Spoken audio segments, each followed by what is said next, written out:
Alright, hello everyone. This is Collegiate Bruin Battle League Season number 5. You're now watching match day number 5 of our league being held for KOF 15. So if you guys are not familiar with CBBL, Collegiate Bruin Battle League, just to summarize again how it works, we run a series of 3 rounds, each of which will be ranked. In each of these rounds, players will fight each other from their respective groups, and this will allow for the results from those matches to be aggregated into a series of ratings for each round, and these ratings, once aggregated in total for the three rounds, will determine the seeding for the final round, which will be held after the end of round 3. And in the final round, we'll have a double elimination bracket for each tier of skill level, you could say, and the winners from these tiers will receive potentially special goodies courtesy of SNK. And again, we want to thank SNK for the league. So with that aside, so that you guys have an idea of how CBBL works, today's match day will be the first match day for the final round of quote-unquote regular season play before we start the finals, which are a playoffs of sorts.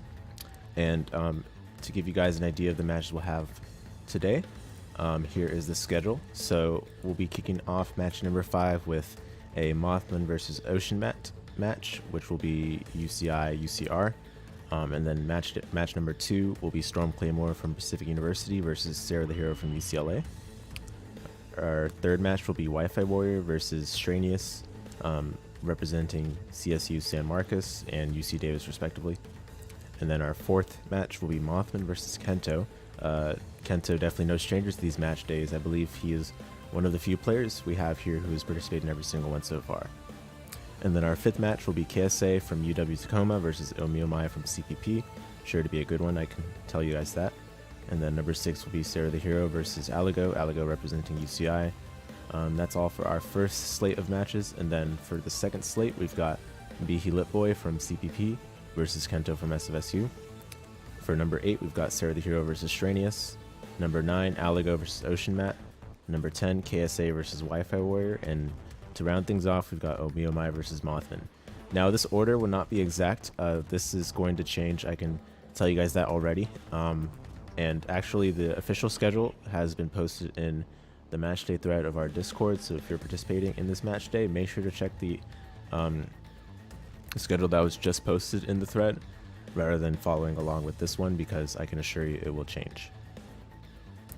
Alright, so that suffices to describe what we've got in store for you guys today.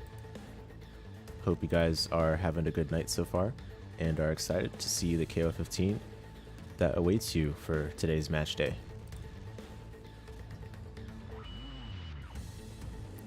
Alright, so our first match is looking like Mothman versus Ocean.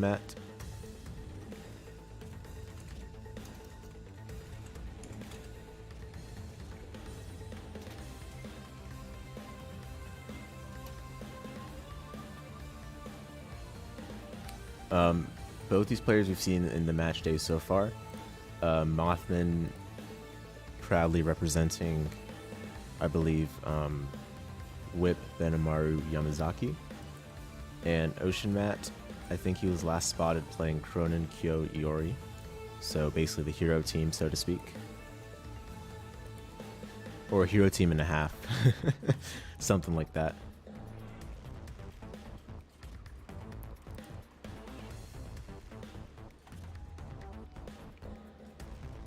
As I've stressed several times before, guys, Krohnen is definitely still good. He's still a force to be reckoned with.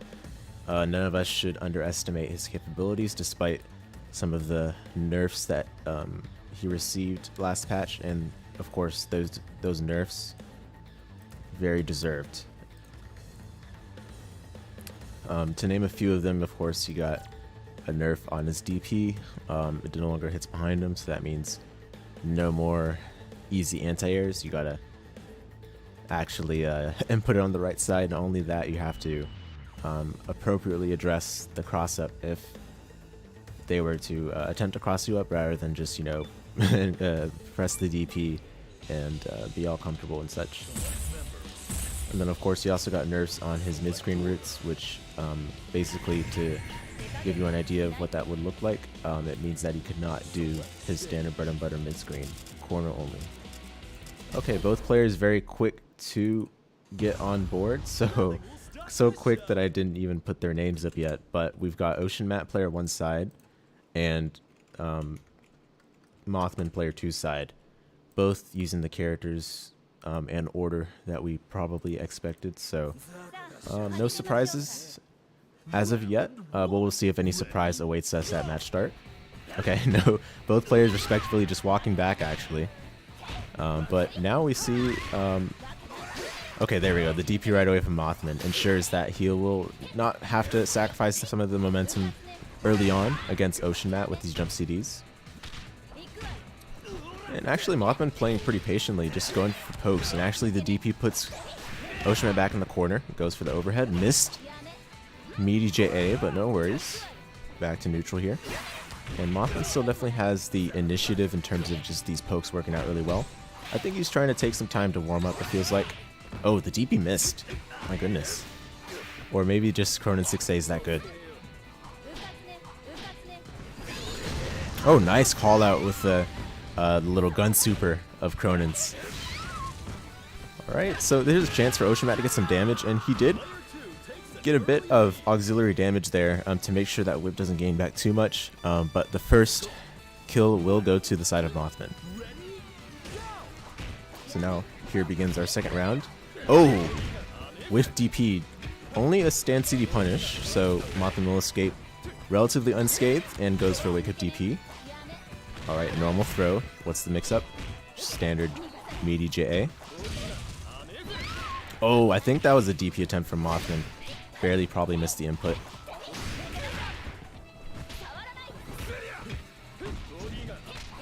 Oh my goodness. Went straight for the crouch beat into down forward A, and that is very much a dead KO in the blink of an eye. Crouch B into down forward A. Very strong string of whips because it allows her to hit check easily into max mode, as well as put her at a relatively safe distance to allow her to sort of avert the retaliation that would, ensue thereafter from the other player. Alright, speaking of retaliation, Ocean Matt looking to eliminate this whip. He has to do a lot of work here to make sure of that, and yes, great composure there. Mothman's reflect attempts seem to have not been successful there, but this will be the first we'll see of Benimaru in a long while from Mothman. I'd say it's definitely a good milestone for Ocean Matt to have gone to this point. It's like reaching like that next stage of a boss level in a single player game.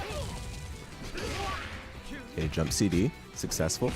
Ooh, risky stand CD whiff there. That definitely was an opportunity for Mothman to strike. And actually, good punish on that Iori record. Not a lot of people have been punishing the Iori record in these match days, and Mothman getting every ounce of damage you can off the one crouch B. Excellent stuff. And that was a confirm if I've seen one. A stray crouch light kick or light punch will put Mothman up 1-0. So good stuff so far.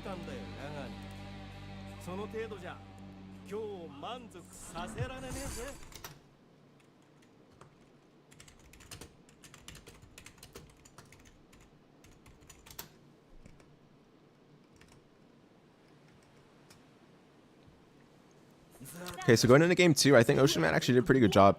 The most important part he'll need to get a handle of in order to, I think, turn the tide of this match will be to eliminate whip a bit earlier. Perhaps, allow for Kyo to do more, because I think Kyo actually did the least from my recollection. But so far, Mothman not looking to give Ocean Matt any opportunity for such a thing. Wake up throw. Okay, so we see that Mothman's definitely willing to disrespect Ocean Matt on the Oki Zenman. Who's to blame him, right? I mean, Ocean Matt, has yet to show some threatening offense after he gets the knockdown. We'll see if he can turn that around on the Kyo coming in here. I do think that whip has long been the threat for several of the players that have been on the other side of the table of Mothman. Oh my goodness. Did he just stand CD whip into Orochinaki? That's insane. And it worked. And look at this. Kyo is now cooking officially. Okay, good damage. And Mothman not blocking on wake up. I think actually he was trying to go for wake up throw, but OceanMat did a very well spaced meaty 2A there. And whip down. So suddenly we see Benimaru full stick of health, but so does Kyo. Pretty even ground for both players. We'll have to see Mothman stay composed here, because I think this is the earliest Benimaru has been sent forth to fight here in a long while. Oh, great confirm.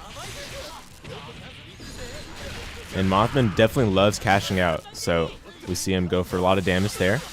Okay, tick command throw. This actually might be death. Okay, chip range here, and just the crouch B is going to do a nice combo there. So Mothman, very efficient meter expenditure, eliminates the kill relatively quickly, and actually is going to get back all the health. So Iori's got a lot of work to do here.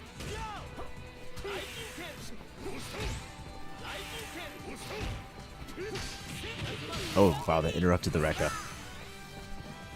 Dangerous exchange there.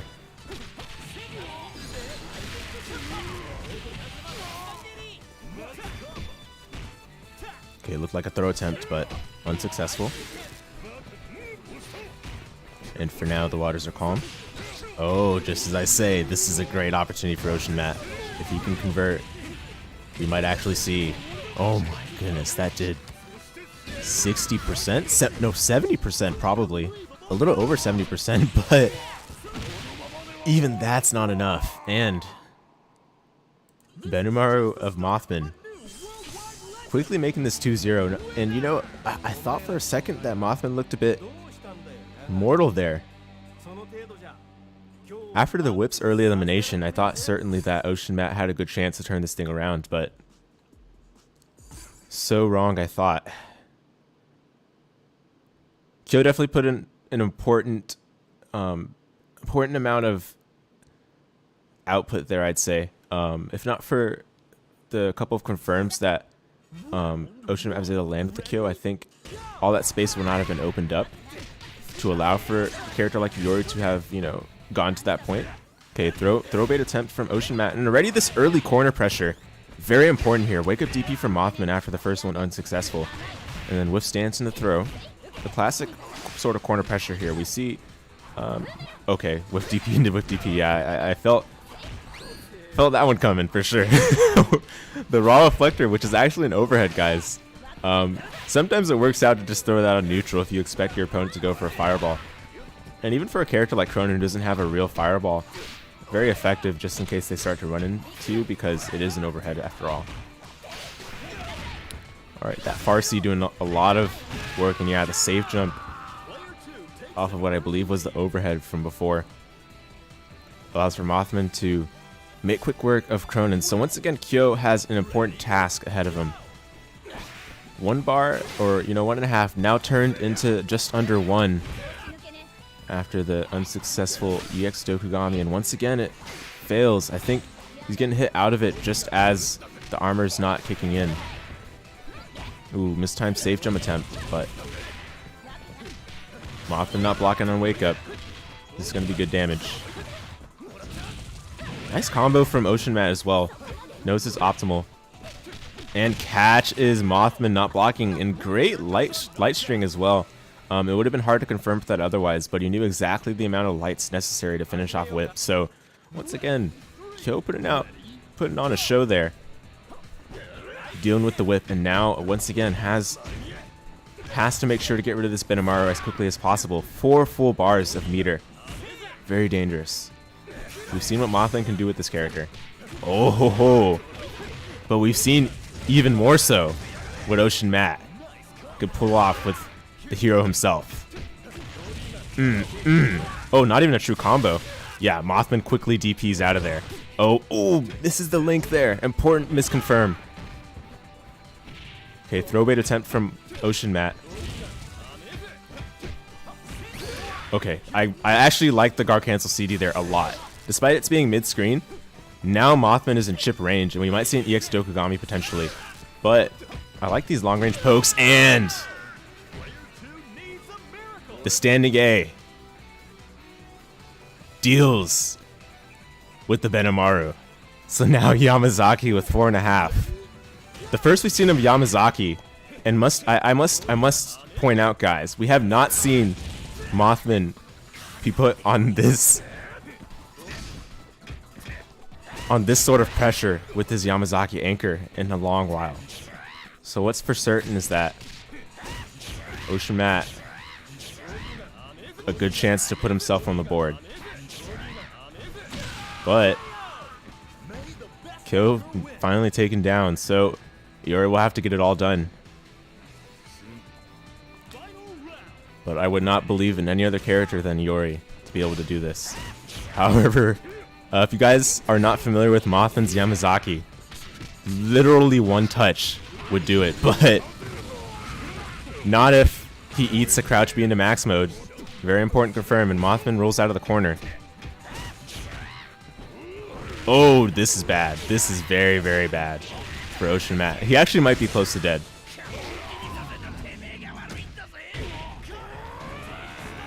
Okay, he charges up the climax to full. This will be very, very close. It won't quite kill. Okay. Just a little bit over 10% remaining for Iori. Oh, great guard cancel roll.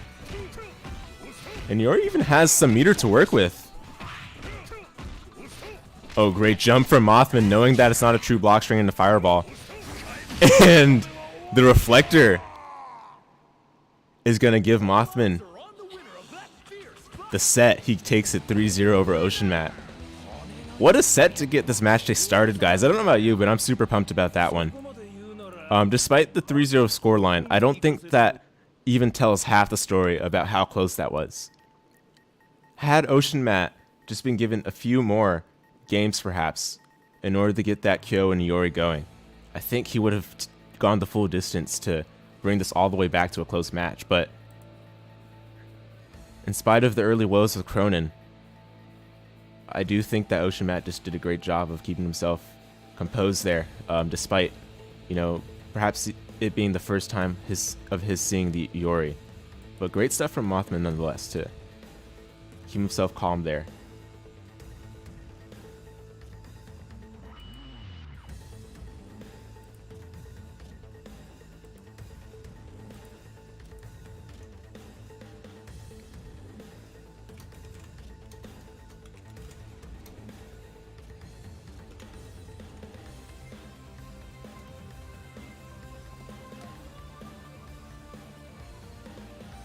Alright, so our next match will be SerotheHero versus Shreynius.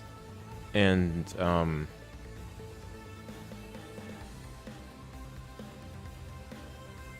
just gonna wait for some of these players to make sure that they're available here.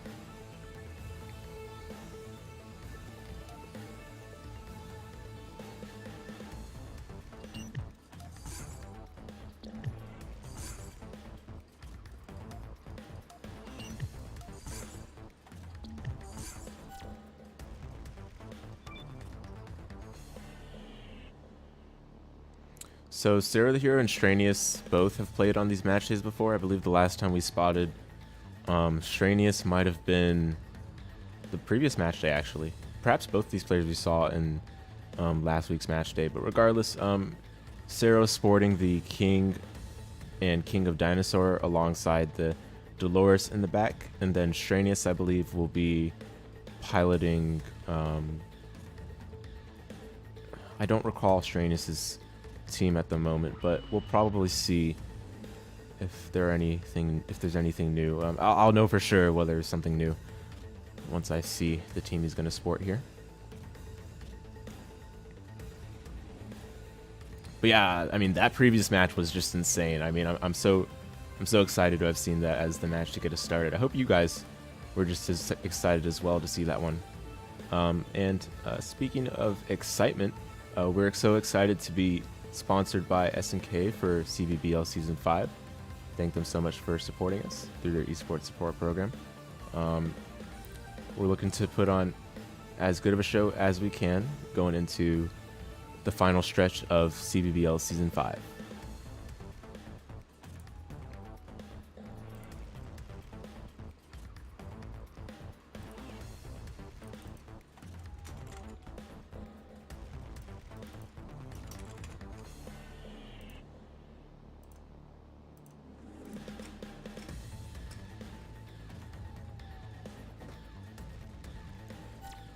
Alright, and here come both of the players, so we're just about ready to go underway with the second match of match number 5. It'll be Sero versus Shreynius. We'll see what both of these players have cooking up in their kitchens.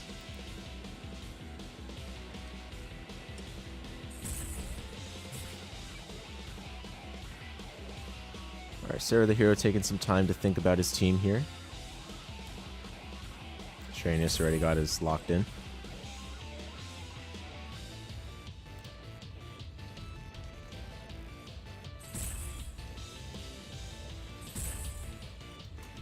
Select order. Oh, ho, ho. A completely new team from the side of SerotheHero. I saw Omega Rugal and Maxima, but Rio as well. Oh my goodness. Okay. All right. What? Okay. I see you, Chef Sero.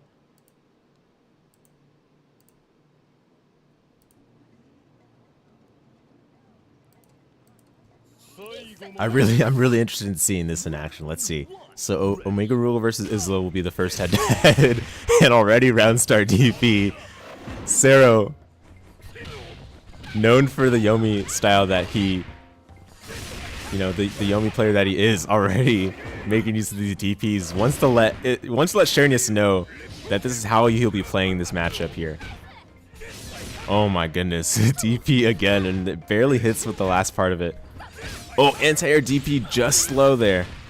And Shreynius gets a good chunk of damage to punish. In exchange, though, Sero will wake up roll, and this raw super didn't quite work out there, but fortunately safe for now. Another wake up roll from Sero. Sero definitely playing full I don't care mode. And I believe that was Far D is going to take the first round for Sero, so Sero already establishing that he's the alpha here with the Omega Rugal.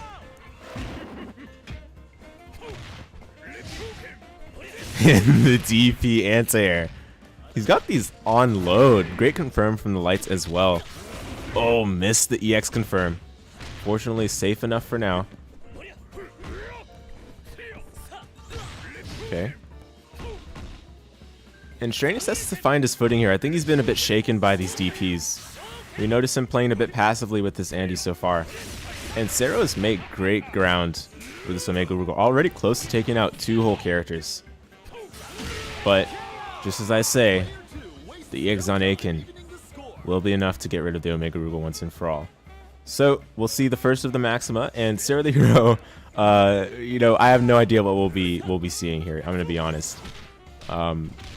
This is really a completely different team than he's played previously, so I have no idea what to look for this Maxima, but going straight for the Iron Man move. Oh, missed confirm, but another missed punish as well. Alright, chip territory, and the late falling, I believe that's JD, will eliminate the Andy. So, Shreynius down to the last character, Jenet, but she's definitely one to do the job as the anchor character. Oh, nice close C. Despite the full jump there, I think, Sero was trying to bait some sort of wake-up throw, but that close C just tall enough, and this is going to be pretty good damage here. Indeed, just about 40% or so. Nice normal throw from SerotheHero. Defensive normal throw. Oh dear. I do believe actually a lot of these blocked rushes with Maxima that Sero's going for are punishable, but I'm going to admit this. I do not know by what Jenet would be able to punish. I can't say I am a Maxima matchup. I can't say I have the most Maxima matchup knowledge. character's pretty rare as it goes. Oh my goodness, that for sure was punishable by Jenet. But regardless, SerotheHero will escape the brink of death and take game 1.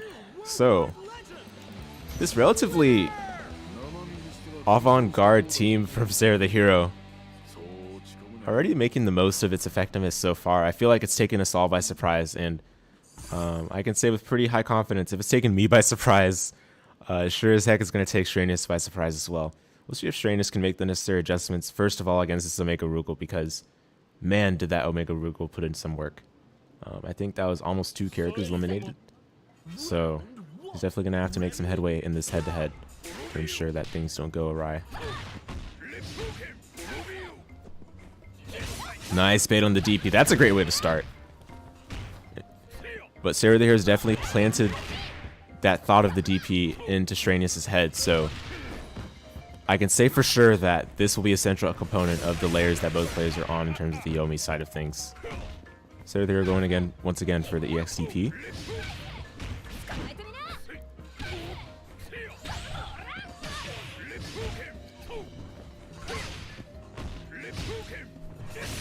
Alright, and Shreynius gets hit again by the DP. This time, though, okay. Yeah, I was going to say this time it was an anti-air, but that time it was just raw ohmeohmy. There is quite a difference between anti-air DP and raw ohmeohmy DP. In KOF, oftentimes, especially against hops, it's hard to reactively DP, so you have to be pretty preemptive or predictive with it. But with a player like SerotheHero, who's always willing to go for these DPs, the minute he sees you go for anything, it's all the same to him, a jump or a move or a button press or whatever. He doesn't care. All he knows is that if you press something, if you did something, that DP's coming. Okay, empty jump into throw. Don't see that quite often, actually. I appreciate incorporating that. And so far, again, Omega Rugal. Look at the progress he's made. Okay, reflector to stay safe. Oh my goodness. That was a ohmeohmy DP there. And wake up, roll forward into normal throw. Well, that actually might not have been normal throw, but regardless. Andy down, and actually, Omega Rugal this time taking out 2 full characters, unlike the first game. So not a good sign if you're a Shreynius fan. And this will certainly add insult to the injury.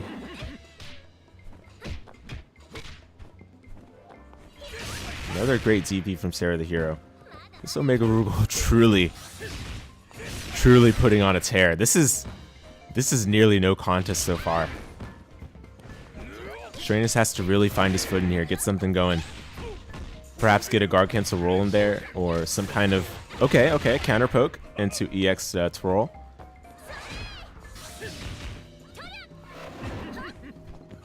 And the raw reflector is going to take game 2 for SerotheHero. So an OCV on Omega Rugal, and I could definitely say that Shreynius has to take some time to rethink, reflect on what's going wrong here. There's definitely a lot of things that he's getting caught by. You know, the DP not the least of which.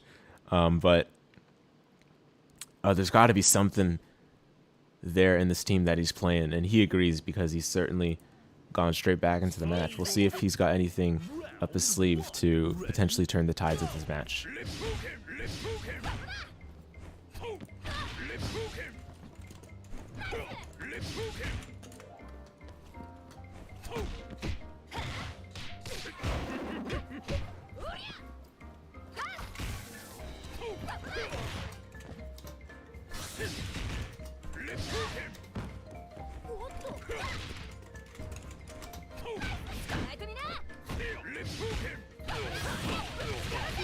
Okay, apologies guys, had to tend to some administrative matchmaking briefly, but we're seeing the life's relatively even so far. I imagine Shreynius has made great progress into ensuring that this Rugal problem can be dealt with, but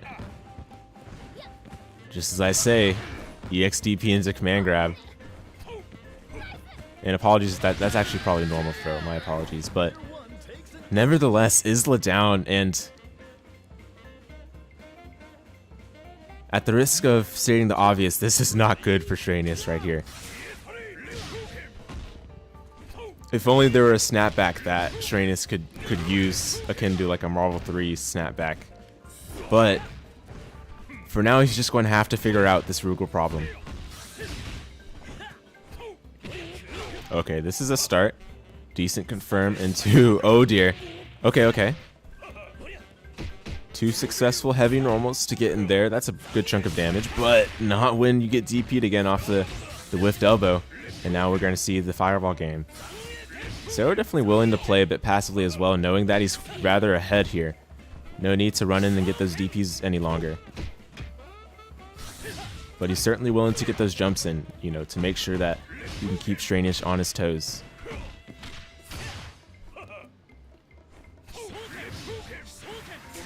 Well, we haven't seen many reflexes, to be honest. I mean, these reflexes are perfect for this matchup that Omega Rugal's got. He can make sure that Andy has a lot harder of a time dealing with these fireballs. But as it stands, Shreynius, ooh, just in the margins of that head-to-head. Omega Rugal once again taking down at least two characters with him. We'll see if Jenet can clean this up in fast enough fashion, and yes, so she can. So Shreynius now has to pull off a full reverse OCV to put himself on the board. But I do know that Jenet is more than capable of pulling this off. Okay, and will this be a punish? Okay, crouch B. Ooh, missed the confirm. Okay, but interesting. I think actually that was not a punish the previous time he went for that running hit grab. But nonetheless, gets the air throw. Pretty decent. And now he's going to get another run and punish. Oh, missed the punish again. I think he was trying to cancel the crouch B into something. Perhaps it would have been advisable to go for a close normal, though, such as a close heavy. Oh my goodness, that was definitely audacious from SerotheHero, but it works out for him, and he's going to take it over Shreynius 3-0.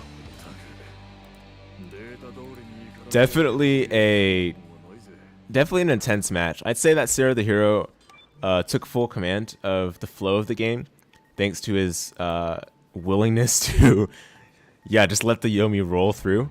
And yeah, Mothman, I'm in full agreement. The Maxima was cooking there at the end. That Rugal though, definitely gave Sero some problems. We'll see if Shreynius can recover from that in any future matches that they've got in the rest of this match day. But for now, we're next going to see ohmeohmy versus Mothman, and Mothman already quick to the draw. Just joined the room. Appreciate the swiftness. Let's see if we can get ohmeohmy in here next.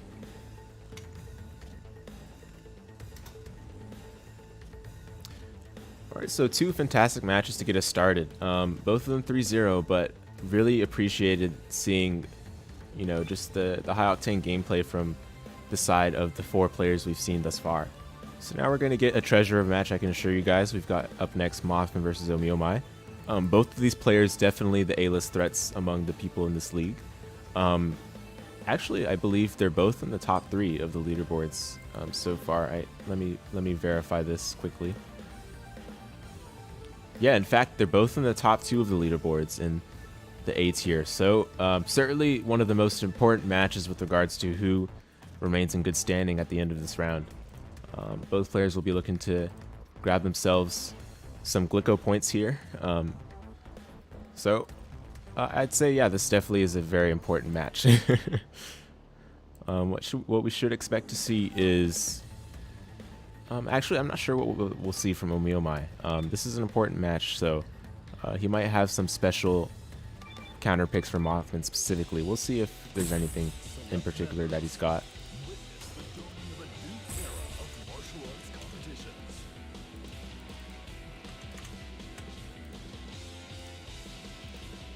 Mothman for sure is going to stay to his tried and true trio with Benimaru, Yamazaki. He's definitely a specialist type player, so he's definitely got those characters mastered.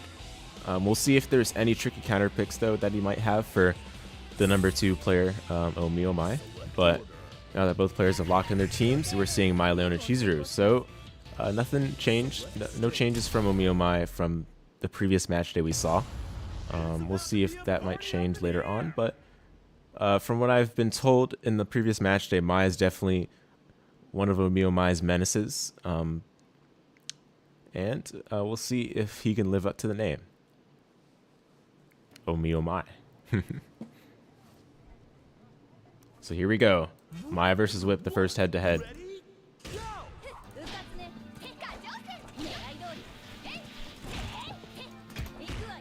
Okay, so neutral pretty calm so far. No touches landed. In fact, no damage dealt so far. And ohmeohmy will be the one to get first blood off crouch lights once again. ohmeohmy playing pretty calm. He's definitely trying to get a read on how MOTHMAN likes defending this pressure. And already meaty overhead. MOTHMAN wasted no time going for... Oh, nice fuzzy guard from ohmeohmy. Already pulling out the countermeasures. We're going to see some of that coaching come into play. And the target combo confirmed. Pretty decent. Goes into the corner as well. Whiffed throw attempt from MOTHMAN. Definitely in danger here. No block on wake up here as well. One more touch could do it. Oh, but no bait on the DP. So now MOTHMAN gets something started. Straight for the overhead. Safe jump setup. What a roll from ohmeohmy. And the stand CD. Closing it out against Whip. 26-second mark. So ohmeohmy is going to get a little bit of health back. Basically the minimum amount of health. But should be enough to allow himself to have a fighting chance in this Benimaru matchup. Oh my goodness. Round start. Hyper hop JC. And this is going to be good damage from... Actually, MOTHMAN might spend it all. Okay, no. He's going to leave 2 bars to work with here. But great damage to get things started. And the frame trap from the Raijin Ken. Woman down. ohmeohmy. Leona, we're going to have to see a lot from her to make sure that things don't stumble out of control. Oh, a read with the air Raijin Ken there. Upward angle one, rather. Okay, nice block from ohmeohmy, avoiding the trip guard there. Off of the whiffed jump in normal.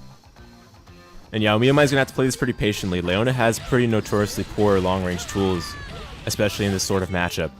Benimaru's got a lot of things that... Oh, what a roll! And this is going to be a Maxima confirmed. Alright, here we go. Full hard attack combo. Alright, just goes for the standard 1-bar ender. Doesn't spend the climax yet. Fair enough. Just wants to have 1 bar worked with. And, oh, what a guard cancel roll. Avoided that strike arch there from ohmeohmy. Alright. Okay, good moon slasher. Oh, but even better DP from MOTHMAN. And straight into the frame trap. Leona down, but actually that was pretty good work there. I think that felt pretty toe-to-toe.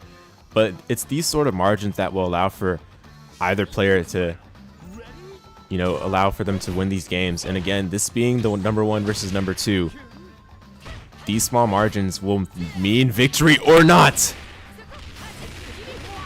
And that is a dead Benimaru off of a single missed DP. So now we'll get to see Anchor versus Anchor head on. They might even have the same meter, and almost they do.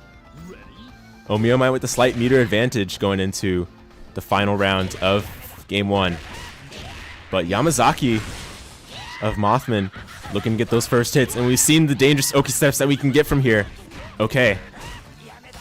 Oh, command grab time. Okay, safe jump. We're not sure if ohmeohmy knows how to deal with these.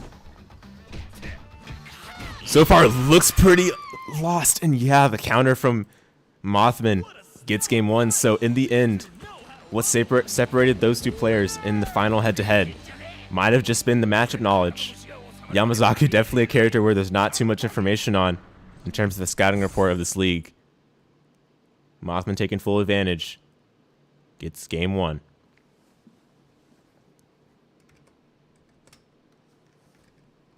So there's not really much I can say for ohmeohmy other than just like start to take some notes on what he got hit by in Yamazaki, because everything else is going super well for both players basically. But we'll see if any player starts to pull out the next couple of layers, given that they're both pushed to the brink. And the cross up, no block from ohmeohmy, definitely hard to see there. All right, whiff stance in a normal throw. MOTHMAN with the early lead is definitely going to be the turning point here.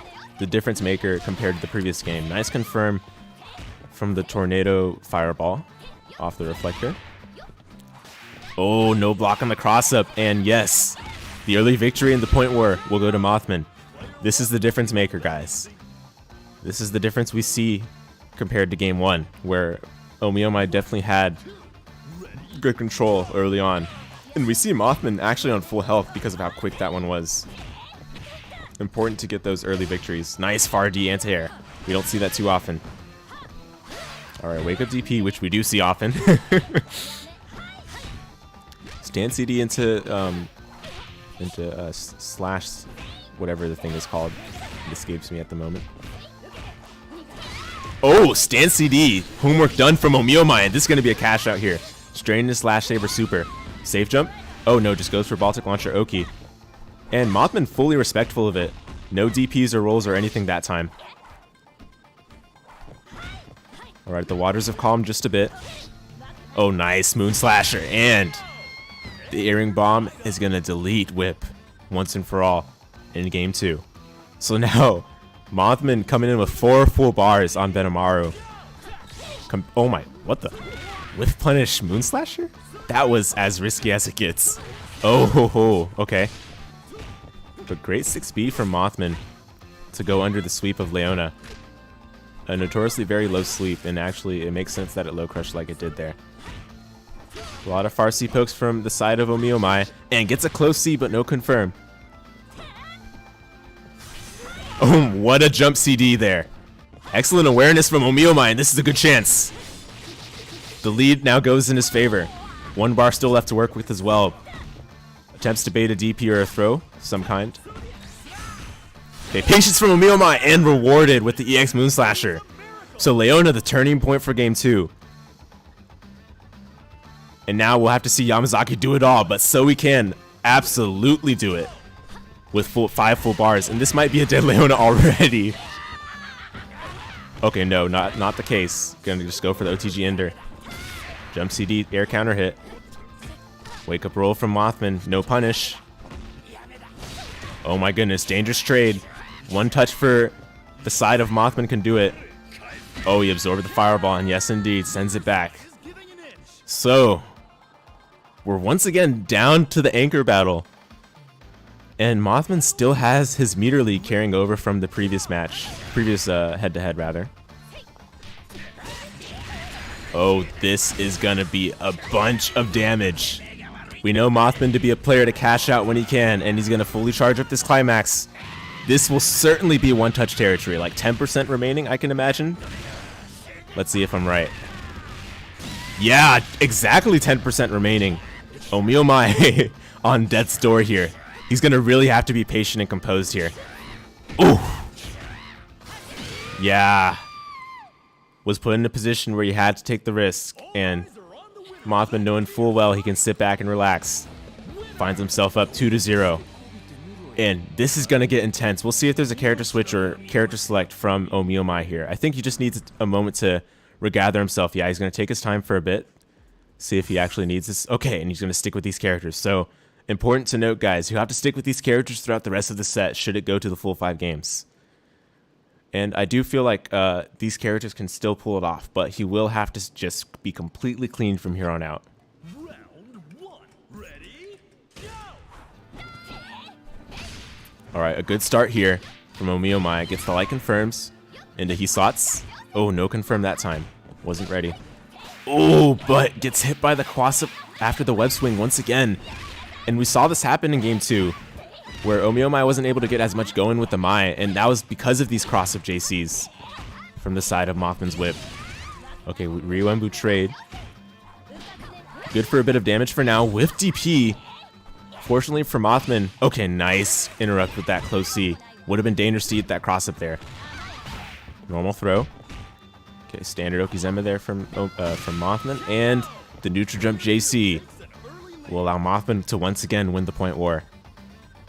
Carrying over from game 2, we'll have to see a lot done here from the side of ohmeohmy's Leona.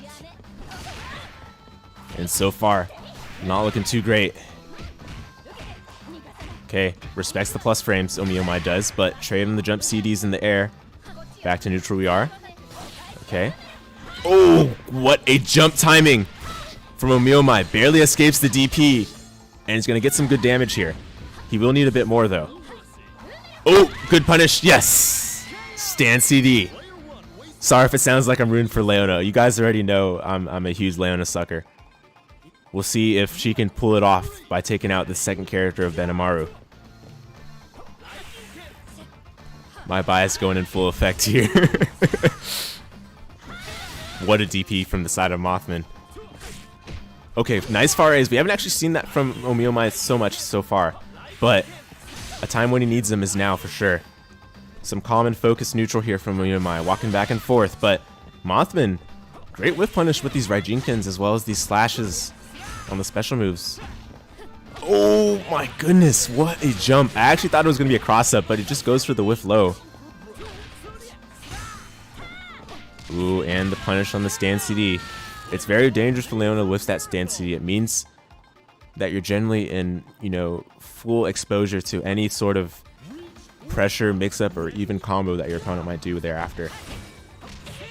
And they're not a punish, but just a straight crouch B. Gonna get some good damage, about 30% for Mothman, maybe 32.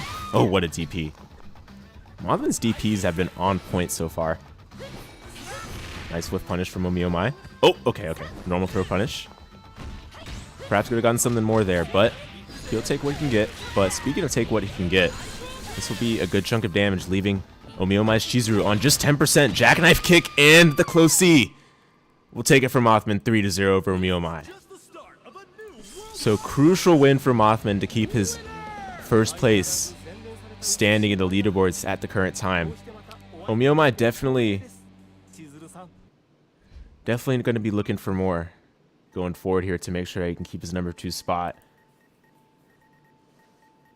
But Mothman will take it 3-0 in what was probably one of the most hyped matches of this whole round so far. I mean, you know, number 1, number 2, no joke about it, where we have these two titans, two juggernauts, in fact, trying to take all they can to the ring. Mothman will reign superior, though, and ohmeohmy will go down in 3-0. And yeah, I am the number 1 Leona simp, 100%. Alright, so we'll see as our next match. We will have Wi-Fi Warrior versus Shreynius, I believe.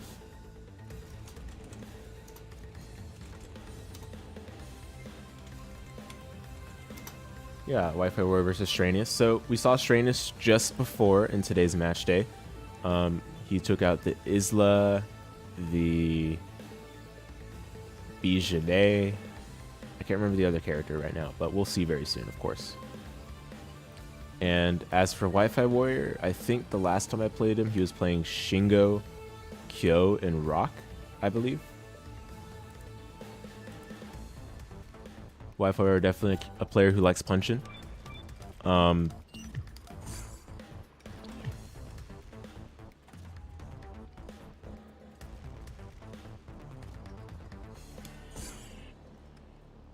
Apologies, guys, for the brief pause there. But yeah, Wi-Fi are definitely a player who likes punching. He likes those DPs. So we'll see no shortage of that, I can assure you guys, in the forthcoming match.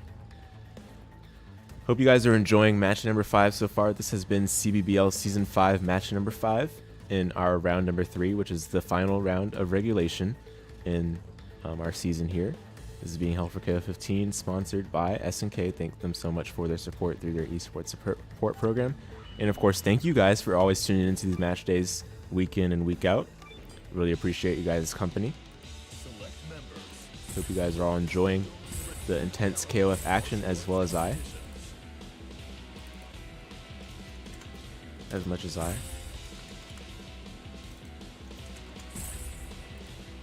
And both players wasting no time, have locked in their respective teams. And we're seeing Andy. So Andy was the character I forgot from Shreynius. Wi-Fi are indeed going with the Shingo Kyo Rock. It's about to be a party up in here. It's about to be a party up in here, indeed. Couldn't have said it better, announcer. All right, here we go. So Wi-Fi Warrior versus Shreynius. Match number 4 of match number 5. Ready, go! Oh, nice. I like the walk forward. Very, very intimidating, actually, from Shreynius. But, okay, we see a critical hit already. Whiffed command grab. and Shreynius saw the opportunity to roll out of the corner. But another critical hit already given Wifi Warrior a chunk of a life lead here. Despite the relatively small and short exchanges in neutral. My goodness, what a DP. Okay, good punish on the whiff jump in there from Wifi Warrior. And a DP. Actually could have been blocked. It looked like it was not a punish. Okay, normal throw back to neutral. I think this is definitely where Shreynius would prefer to be more comfortable, given Isla's suite of long-range options. Oh, dear me. Risky DP there. Fortunately not punished for it. Normal throw back to neutral. This normal throw of Isla's puts her very far from the opponent. And actually, I think this is what Shreynius is definitely looking to use here. But Wifi Warrior, seizing the opportunity with that command grab, is going to get the first point war win on the Shingo. So now in comes Andy, close to 2.5 bars. This is definitely Andy's domain, I'd say. He has plenty of ways to just completely shut out Shingo. But we'll see how Shreynius makes use of these tools because, of course, oh my goodness. That DP made me flinch as well. Okay, this should be a punish here. And good stuff from Shreynius, staying calm there. Probably thought that he would have missed the punish opportunity due to his having acted a bit late, but still had the punish on lock there, and rewarded with a kill on the Shingo. So now in comes Kyo. I'd say Kyo is definitely one of Wifi Warrior's best characters, second to perhaps Rock. So appropriately so, we're seeing the order reflected. So far, Wifi Warrior's looking to get something started with this Kyo. Oh, punish. Okay, no punish on the Kai. Oh, what a block on the Rekka, but immediate DP from Wifi Warrior. DP is the name of the game. Oh, I like that string. Crouch A straight into far D. A good way to frame trap or crush the opponent's low counter poke attempt. Okay. Oh, DP blocked. Actually missed the punish, and I believe that Wifi Warrior might have gone for a DP of some sort. Regardless, though, advantage Shreynius. Good life lead here. Good throw break from either player. Not sure which one was the throw break, but regardless, both players present of mind. Oh, that actually might hit, yeah. And that should be a dead Andy. I'll eat my words if I'm wrong. No. Just a bit under 5% and EXDP on their wake up. It took a while for that to process what happened there, but I think that was an EXDP on the wake up of Shreynius. So Shreynius coming in with Jenet close to 3 bars. Alright. Twirl.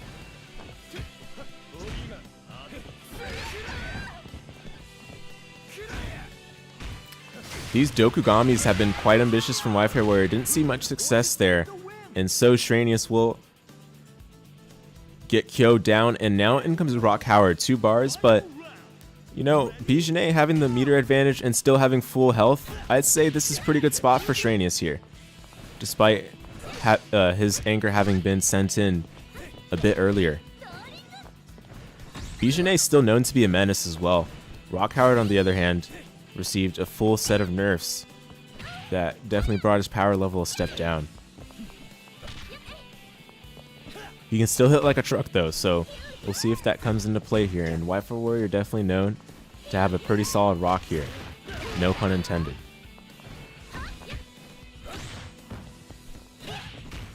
Oh, whiffed punish attempt, but no punish back. Crucial opportunity missed from Shreynius. Another opportunity missed, and that is brutal. Well, we should see death here, actually. Raging Storm? No, not Raging Storm. No need, though. I'm taking you for a ride. I'm taking you straight to 1 game down. And the Rock Howard of Wifi Warrior will take game 1. Crucial head-to-head anchor battle, I think, will spell how the rest of this series goes. Shreynius should take a moment to think about how he can regain his composure here. I do feel like he had control for most of the match. He definitely wasn't necessarily down by any means, so we'll see if things can slightly tip into his favor. And, you know, has to get started with these point characters. So first blood goes to the side of Wi-Fi Warrior on the Shingo. Of course, no first blood bonus or any such thing, but it's important to note these things because this does sort of swing the momentum, swing the pendulum of power and control into either player's favor. So I do like seeing, you know, how both of these players make use of the advantages they get from landing the first touch. All right, corner positioning favorable for Wi-Fi Warrior, but good DP from Shreynius. Ooh, but that is an unfortunate DP miss there. Not dead just yet, though. Still one more living opportunity. Nice sweep from Wi-Fi Warrior and a little shimmy as well. Good stuff from Wi-Fi Warrior on the Shingo. Definitely more convincing point war win for him, but we saw this Andy bring it back for Shreynius after having lost the previous game's point war. So we'll see if things change or things simply stay the same. I like the tick throw from Wi-Fi Warrior here. Oh, DP baited, but no punish. I think Wi-Fi Warrior did not expect the timing at which the DP came. But fortunately for him, he did wait a bit just to not get hit by the DP when it did arrive. Ooh, a couple whiff buttons, risky there. Punish here. Oh, but missed the command normal cancel. That was not a punish actually, but still chip territory. If Shingo can land one good red kick, and yes, so it is. Good awareness from Wi-Fi Warrior, knew exactly what he needed to clean up his plate. So now we're seeing Jenet, who's going to have to eliminate all three of Wi-Fi Warrior's characters. A task she's definitely fit for, but hard nonetheless. And so far, Wi-Fi Warrior not allowing her to have any opportunity whatsoever. This is going to be huge. Oh, that? No, that's not going to be dead. That's going to be close. Unless there's like some sort of crit on his climax. Okay, yeah, just one more touch. 10% remaining. Oh, DP risky there.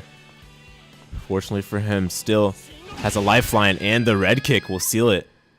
So an OCV from the side of Wi-Fi Warrior Shingo will put him up 2-0 in this set.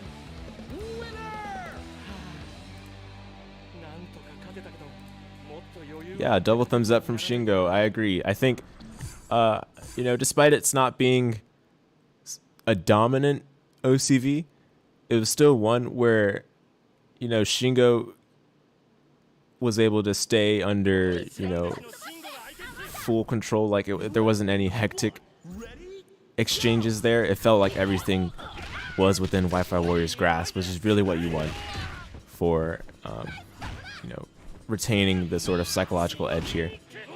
Nice DP. And, you know, Wi-Fi Warrior, I said he's known for these DPs, but honestly, he's kept these DPs, I guess, like, I don't know how to say it, but like it's not been as carefree as he sometimes can be. I'd actually postulate that SerotheHero had more DPs than Wi-Fi Warriors had so far in this set. And I know you're watching Sero, so I am saying words there. I'm not just speaking to the clouds, but no need to speak to the clouds when Shingo's definitely got this on hand, in control, and actually Isla down very early here means that Shreynius is even in more trouble than before. Oh, stance into max mode. I don't know if that's what he wanted, but it's 2 bars. Alright, nice damage from Wi-Fi Warrior with the Orochinagi. Or the Orochinagi ripoff, depending on how you look at it. Oh, risky DP. Shreynius looked to be borrowing from the playbook of Wi-Fi Warrior himself, but Wi-Fi Warrior is like, I'm no stranger to these tricks. And that is another man down so fast. Andy, not seeing any light of the day, and actually Jenet in an even scarier, even a more daunting position than she was in the previous 2 games.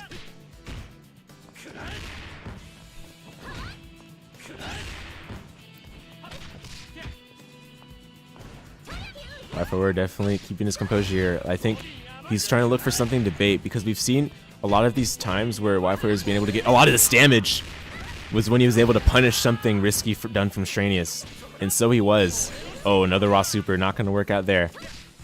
Oh, that one's going to hit though. Yes, indeed. A good chunk of damage this should do. Close to 40%, just about 38 or so.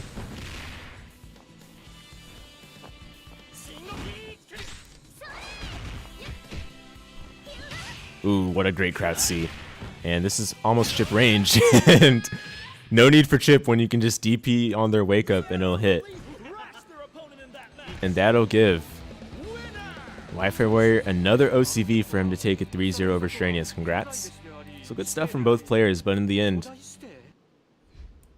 the iron hard will of Shingo is enough to do it for Wifi Warrior.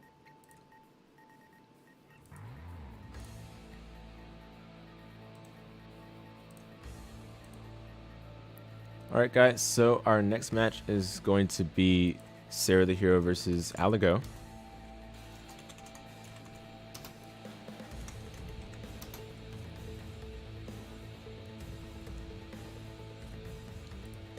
So we've seen SerotheHero today already, but Alego hasn't played yet so far in today's match day.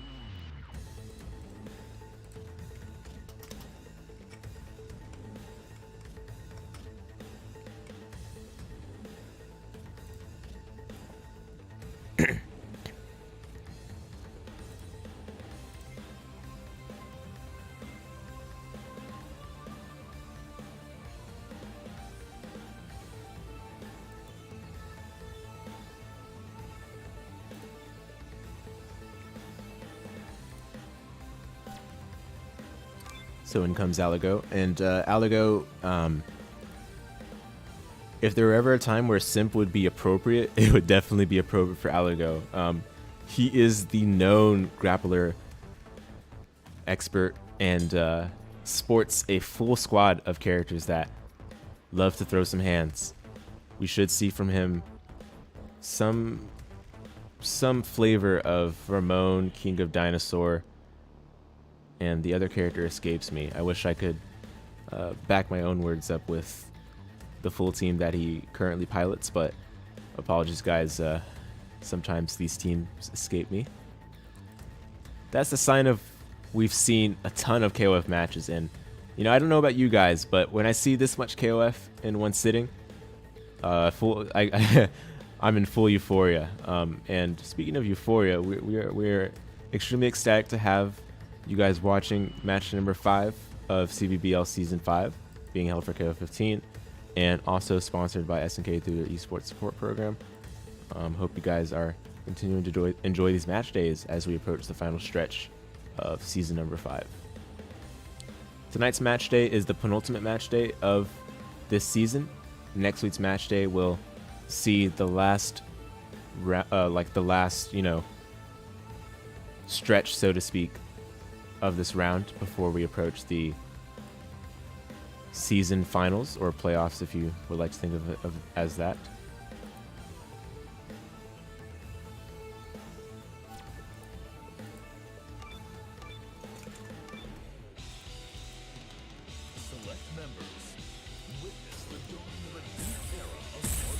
Alright, so both players now in member select. We'll see if there are any surprises. We've already seen the surprise team of Seros. And no changes from that, and we are seeing Shermie, Ramón, Dinosaur, indeed. So Shermie was that one character I couldn't get the finger on, but regardless, no surprises from Alego's side, our UCI representative. Get ready for a battle of titans. So yes, indeed, this will be a battle of titans, not just in size, but in strength and sheer fortitude as well. And what I mean by fortitude, guys, I mean in every sense of the word. The psychology, the amount of force they can exhibit, Okay, round start fireball. High one at that. That was actually interesting. It worked out pretty well given what Alego had done there with the round start normal jump. We'll see how he navigates this neutral with Shermie, because this matchup definitely does not feel like a Shermie favored one. Alright, and Sero adding insult to injury with that EXDP, ensuring that Shermie will not have any opportunity to get in. Alego's been getting in these nice sweeps, but SerotheHero's spent every single dime of his meter on these EXDPs to make sure that Alego gets nothing going. Definitely done his homework there, and we'll get the first point war victory.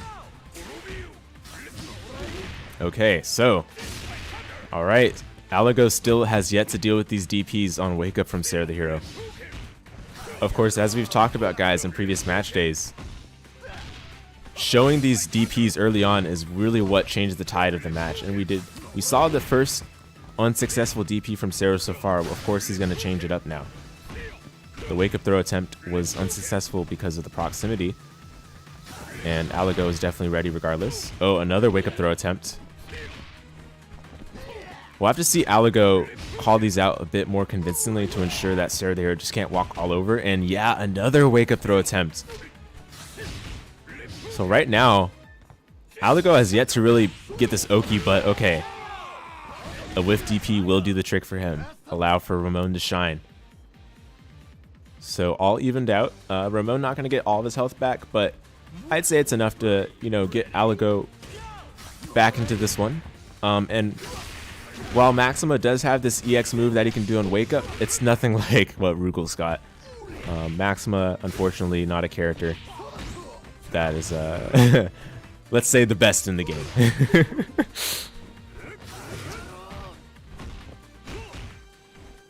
On the other hand, Omega Rugal is starting to become more and more popular, especially in the realm of the online world.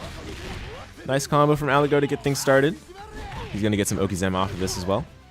Safe jump. Or safe jump attempt. That actually might have been mistimed.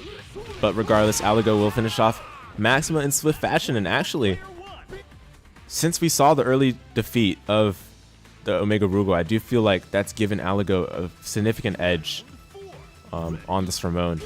And now we see the first of SerotheHero's Rio so far in these match days. Already getting some good damage in here with the normal throw as well. Kowakin whiff, but another Kowakin just blocked here. And back to neutral we are. Oh, Tatsu risky there.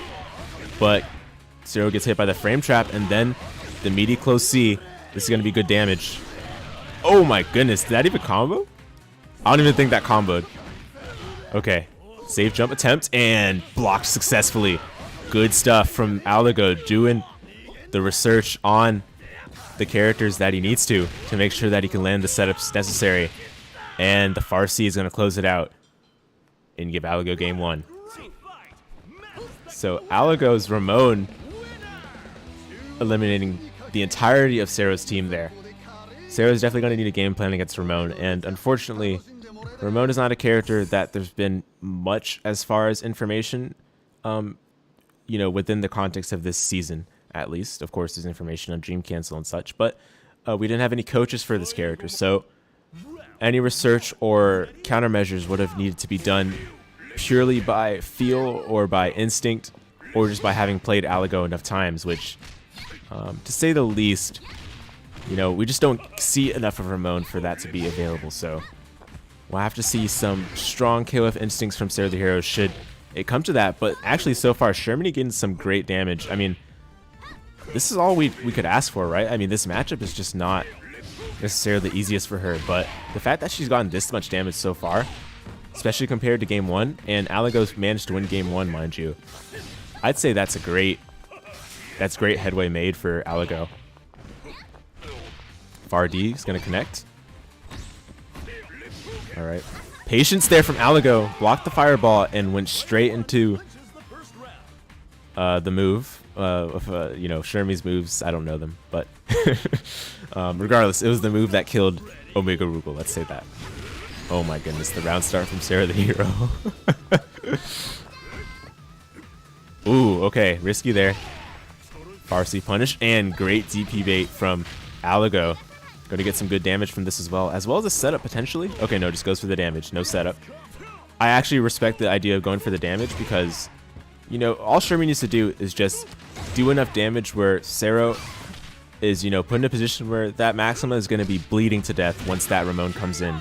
You know, Shermie down right here, but Ramón doesn't have his work cut out for him as much as the previous game. And even then, Alego was able to get it done. So I think that says a lot and it's on its own. Ooh, Sero getting caught by this grab from downtown. Oh, safe jump timing missed, but it's okay. Back to neutral.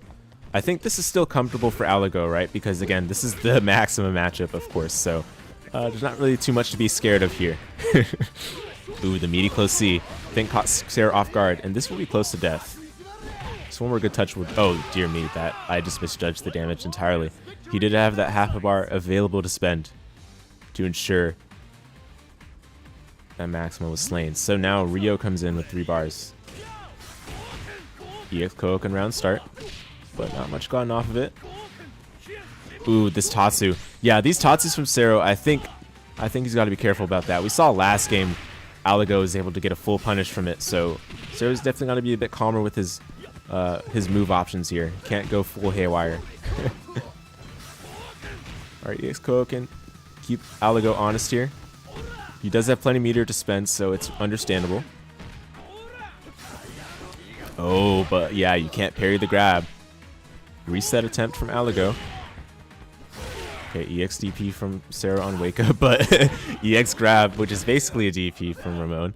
It's not, I don't know if it's actually DP, but it's definitely fast enough to be used as such. What a whiff punish. Oh my goodness.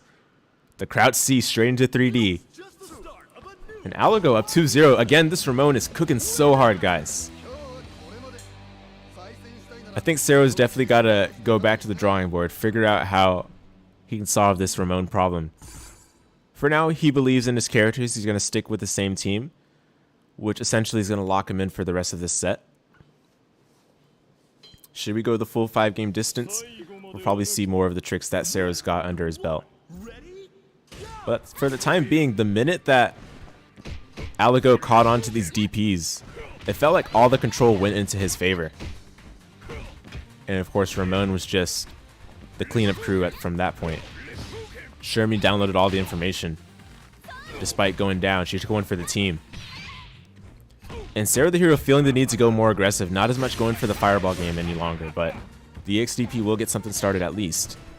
I like the empty jump throw attempts, but Alego fully present here. Did not go AFK on these throws.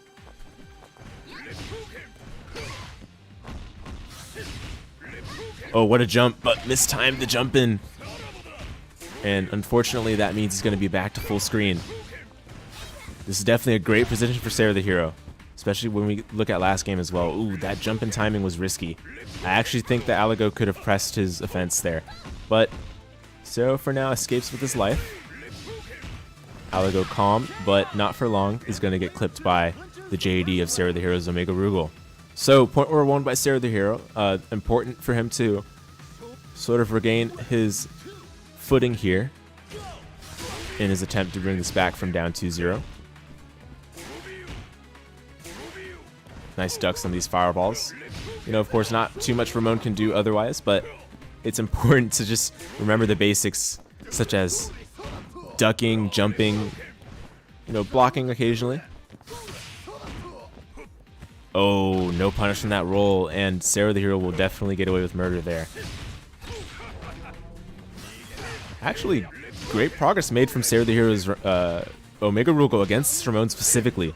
We saw him have trouble early on in the previous games, but I feel like he's downloaded all the information needed to get rid of this Ramón, and the overhead, I believe that was. Takes out Ramón and puts SerotheHero on the way to OCVing Alego, but this is actually the first we'll see of Alego's Dinosaur. I can't believe this is the first we've seen of the Dinosaur today. Actually incredible.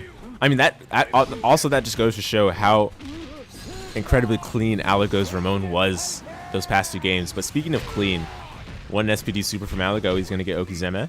But now back to neutral. You know, honestly, this matchup is not good for Dinosaur, right? But Alego already fought through the underdog matchups previously with Ramón and Shermie. So I certainly believe he can do this. Oh, missed the ender. But it's okay. Getting these slight bits of damage with the 2As. Not enough yet to finish off Rugal, but just one more clean 2A will do it. Ooh, Alego getting a bit impatient here, getting a little feisty. I like the neutral jump from SerotheHero to beta throw. Ooh, the guard cancel roll. I don't think he would have wanted that, but it's okay. The crouch A will get rid of that last sliver of health of Omega Rugal. So now we've got the two big bodies clashing. Dinosaur versus Maxima. Round start SPD. I appreciate the ambitions. But to no success just yet. Wake up SPD once again. SerotheHero baiting it. Oh, okay. Throw loops. Throw loops. Ooh, not anymore. Back to neutral. Oh my goodness, that actually might hit. Yes, it does. Oh my goodness. What a great fight! When you whiff something, you're plus, even if it's with Maxima. And so SerotheHero puts himself on the board. 2-1.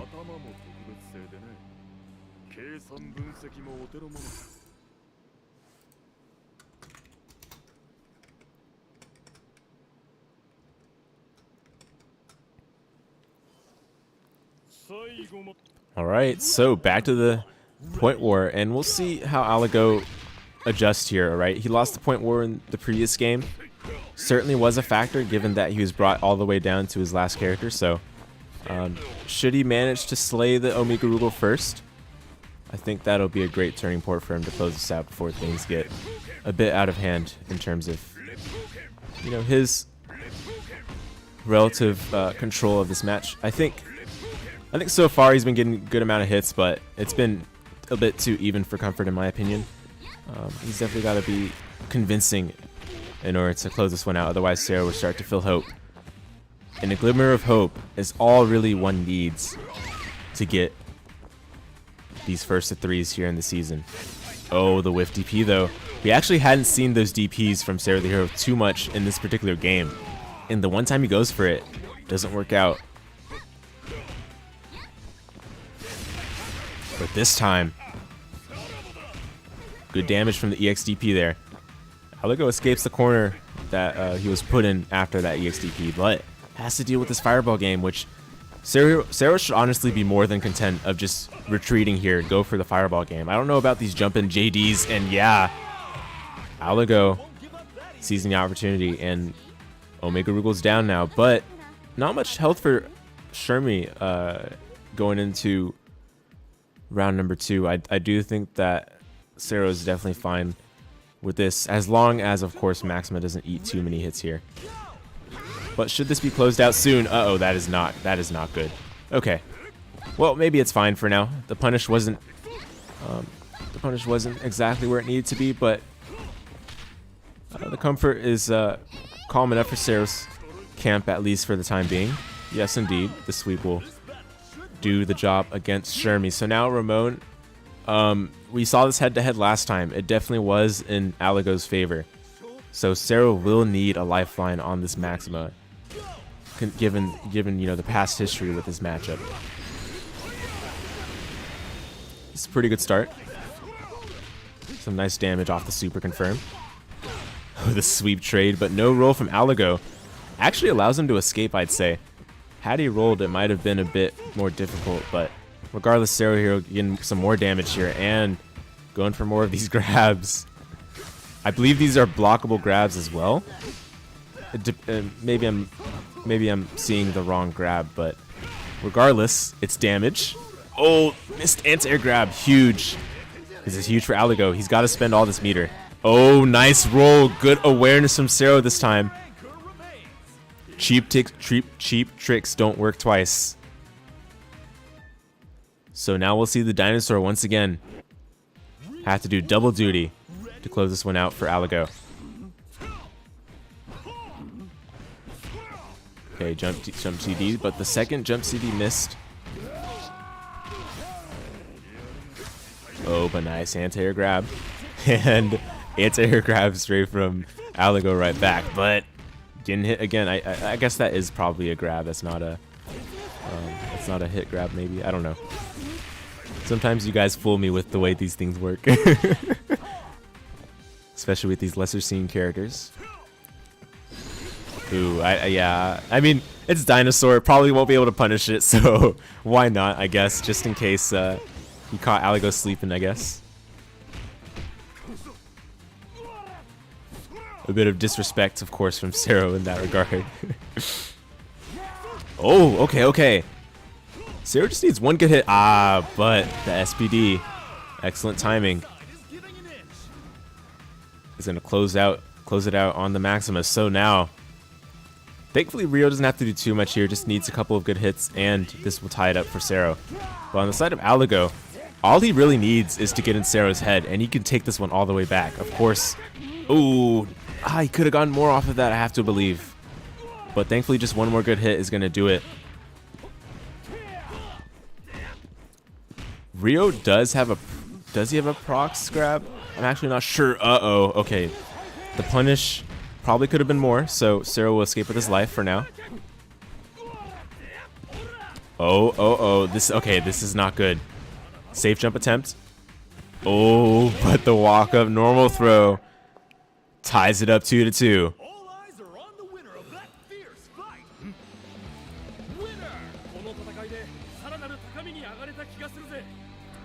So this has been a very intense match. We're going the full distance here, and Sero's sticking to his guns on this team, paying its full dividends here. The interest rates might be up, but I certainly say that Sero's made his full stack of cash, sticking to the big boys.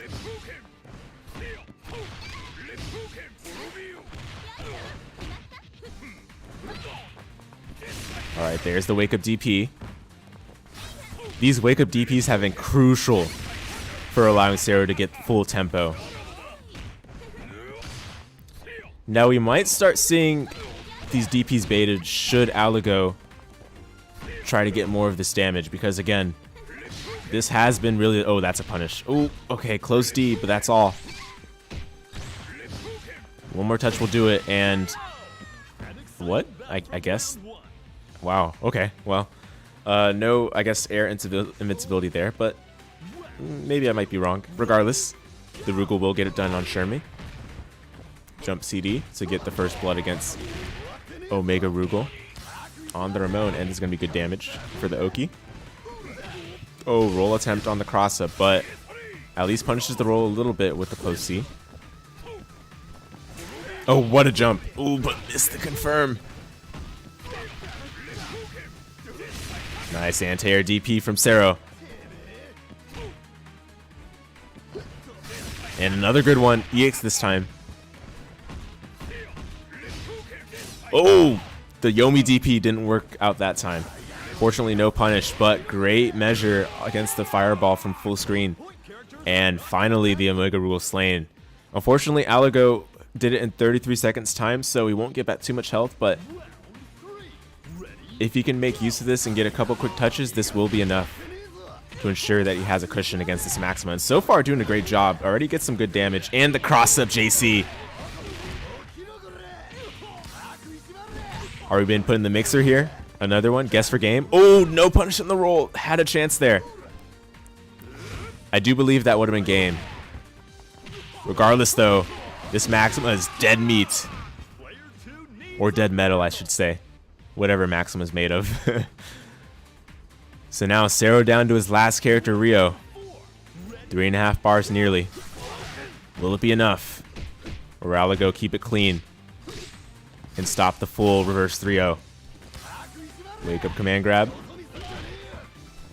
Oh, mistimed the safe jump, but... Oh, just out of range for the 2C punish. So Sero escapes with his life for now. Oh my goodness, he just did that preemptively, didn't he? And base the DP! We talked about this, guys. That was the key. Didn't get the full punish, but now Sero's definitely going to be more cautious about this. He doesn't have much life to work with going forward. This time, though, knows that the DP's gonna work. Ah, and made Alego flinch on the Ramón. So, we're going to go all the way, guys, to final round.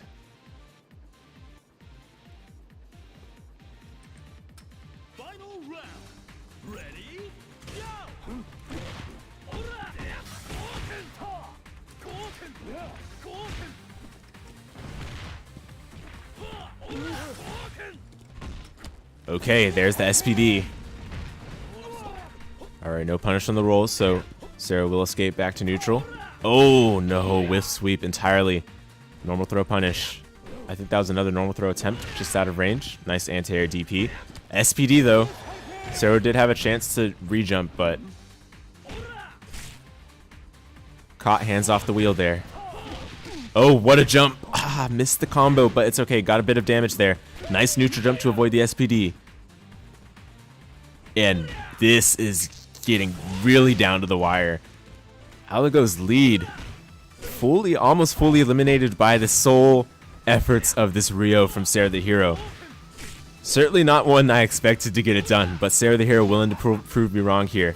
And the DP! All eyes are on the winner of that fierce fight. The DP was the beginning, and the DP was the end. SerotheHero, reverse 3-0, takes it 3-2.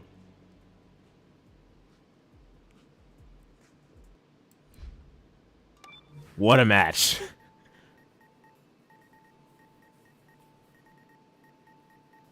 You guys love giving us some good KOF here on these match days. That was the sick match indeed, DDB.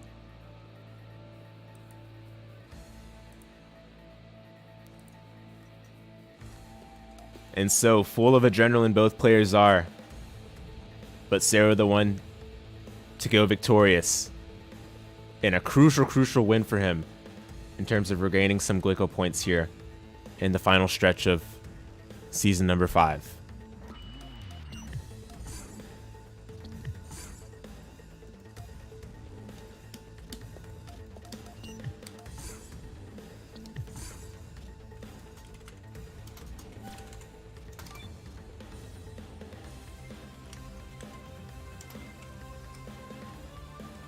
Alright, so our next match is another marquee matchup of today's match day. It's going to be between MOTHMAN and Kento.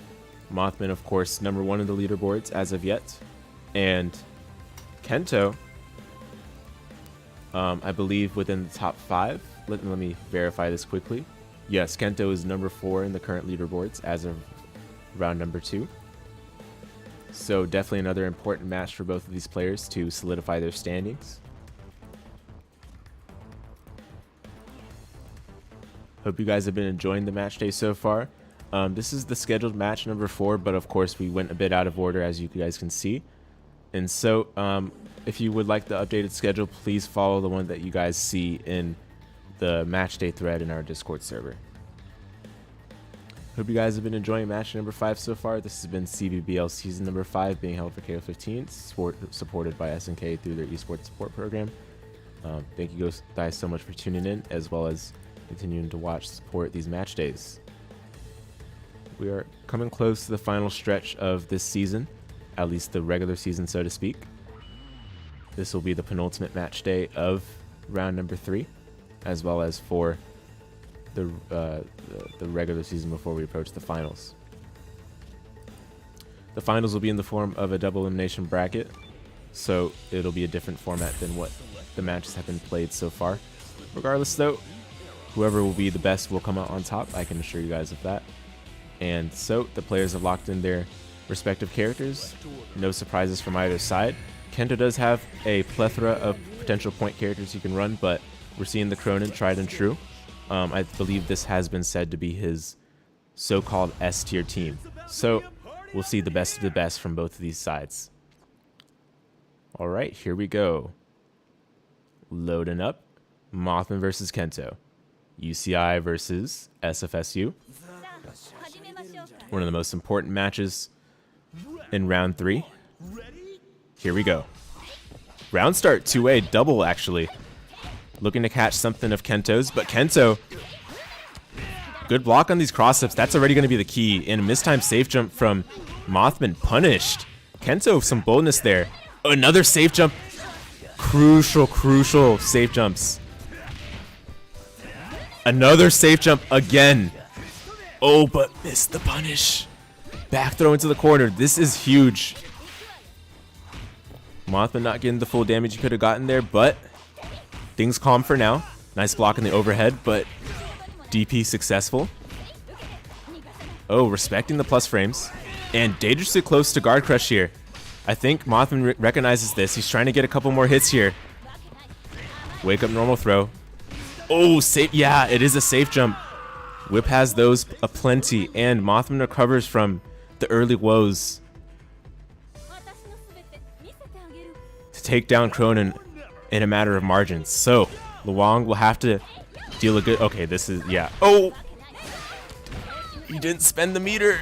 He didn't go for the juggle. Perhaps a huge missed opportunity there. Mothman looking to take every single advantage he can from this. Nice normal throw break from Kento there. He's going to have to stay calm here, though.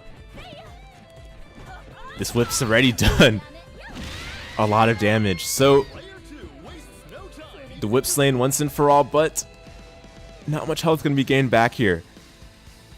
A little bit over 70% remaining for Kento's Luong. And Benimaru coming in with a full stack of meter. Oh, spends half of it already. Unfortunately, confirmed they're too far to spend a little more. Oh, I love the little stare down there. And Kento's Luong rewarded with the stand CD. Unfortunately, it traded, so he couldn't get the cancel. Oh, but the low profile. But missed what I had to believe was EX214K. And unfortunately, that will cost Kento's Luong there. The EX projectile finishing her off. And now in comes Iori. We do know Kento's Iori to be truly a menace, but he's going to have to do it all here to eliminate two characters. Alright, and this is some good damage to start. Oh. Missing the ender, it looked like. And the reversal. Ranbu punished. Mothman fully ready for it. Oh.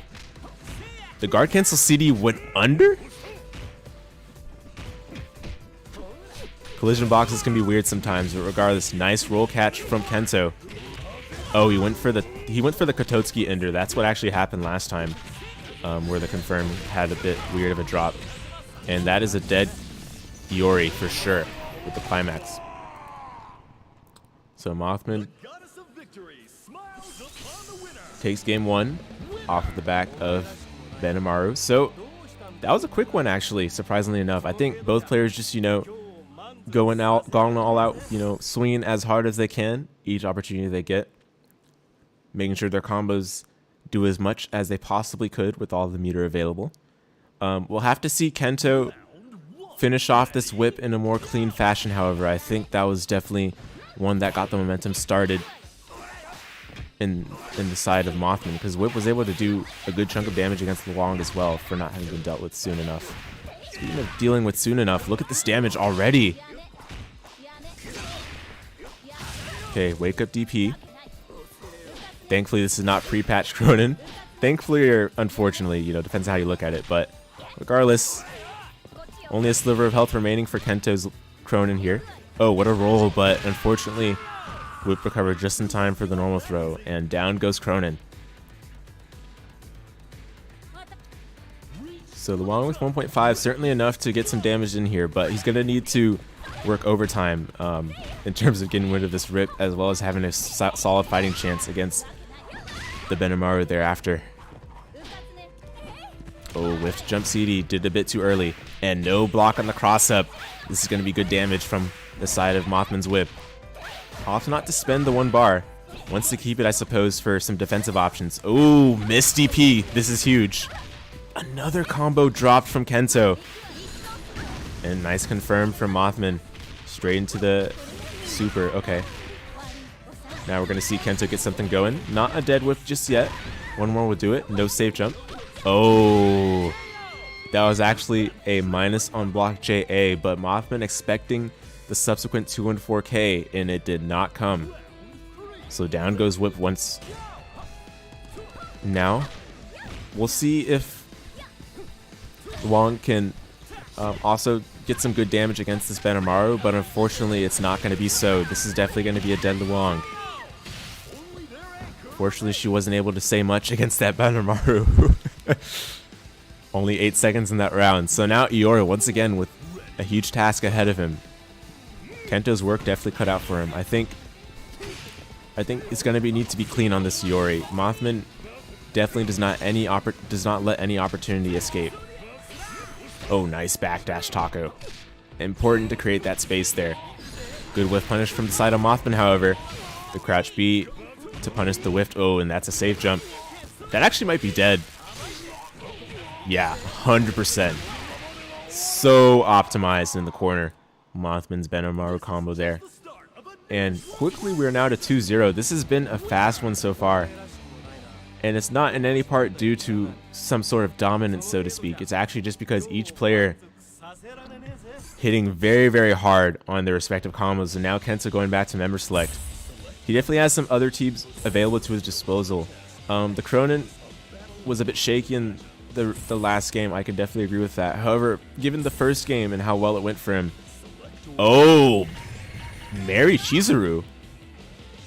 Okay. So a bit of a backstory here, guys. Kento's Mary, I think one of the first characters he picked up, I believe. And we haven't actually seen it at all this entire season so far, at least in the match days. Perhaps there was a moment in time where Kento brought it out in some of the other matches played outside of match days. But regardless, here we go. Let's see if this Mary is the right answer to the menace that is Mothman's whip. And so far, already getting the grab. So that grab, guys, is Mary's DP, basically. It whiffs on crouchers, but because Mothman was standing there, it succeeded. Oh, shoot. Oh yeah, hey, what's up? What's up? What's up? What's up? So I've got KSA guys to help me out on commentary. Thanks so much, KSA, for coming in. Yeah, no problem. So far, to catch you up to speed, Whip won the Portmore once again. We actually saw Kento switch from the Krohnen and the Iori over to Mary and Chizuru. Gotcha, okay. But Mary wasn't able to get much done, unfortunately, so we will need to see a lot from Luong. Let me go ahead and get the screen share up for you. Yeah. Yeah, Luong's an interesting pick. I know Kento's been working on it for a little bit. Not exactly the most optimal Luong that I know, but definitely gets the job done. Finds his hit though. Speaking of job done, already in a matter of 15 seconds, the whip's gone. So that's an important turning point, I think. Yeah. I think the whip is just it's a difficult character to fight against, so getting her out of the way as much as fast as you can, really. But this is kind of, I think, where the most of the challenge lies in. Like, Mothman's Benny is pretty strong, and the fact that he can play so safe versus Luong is really, kind of tough for Luong. Like, she has the tools to open people up, but you have to convince them to block. You have, like a very floaty jump. It's tough to crack someone open that isn't already willing to be opened, right? And first hit goes. Oh, probably should have spent jump. the 2 bars. I think that might have killed. Yeah, it might have killed. Misses the OS too, and that's really unfortunate. Huge damage here. Yeah, and the EX command grab, that actually might do it. That's got to be it. Oh, 100%. Oh, close. Oh, close. okay. It's fine. Ooh, that's a whole bar missing. Oh, Picks on it the up, other though. hand, this might be dead. Yes. Wow. So I think that was actually a chip opportunity for Mothman. I think he was looking for the DP to chip or the Yaigiri, the little knee kick, but didn't get it there. So so this matchup I've played a little bit. It's kind of interesting, and Mothman is not blocking these lows. I have no idea what's going on. Maybe they're just expecting the. Okay, there's a block on the low. I was gonna say.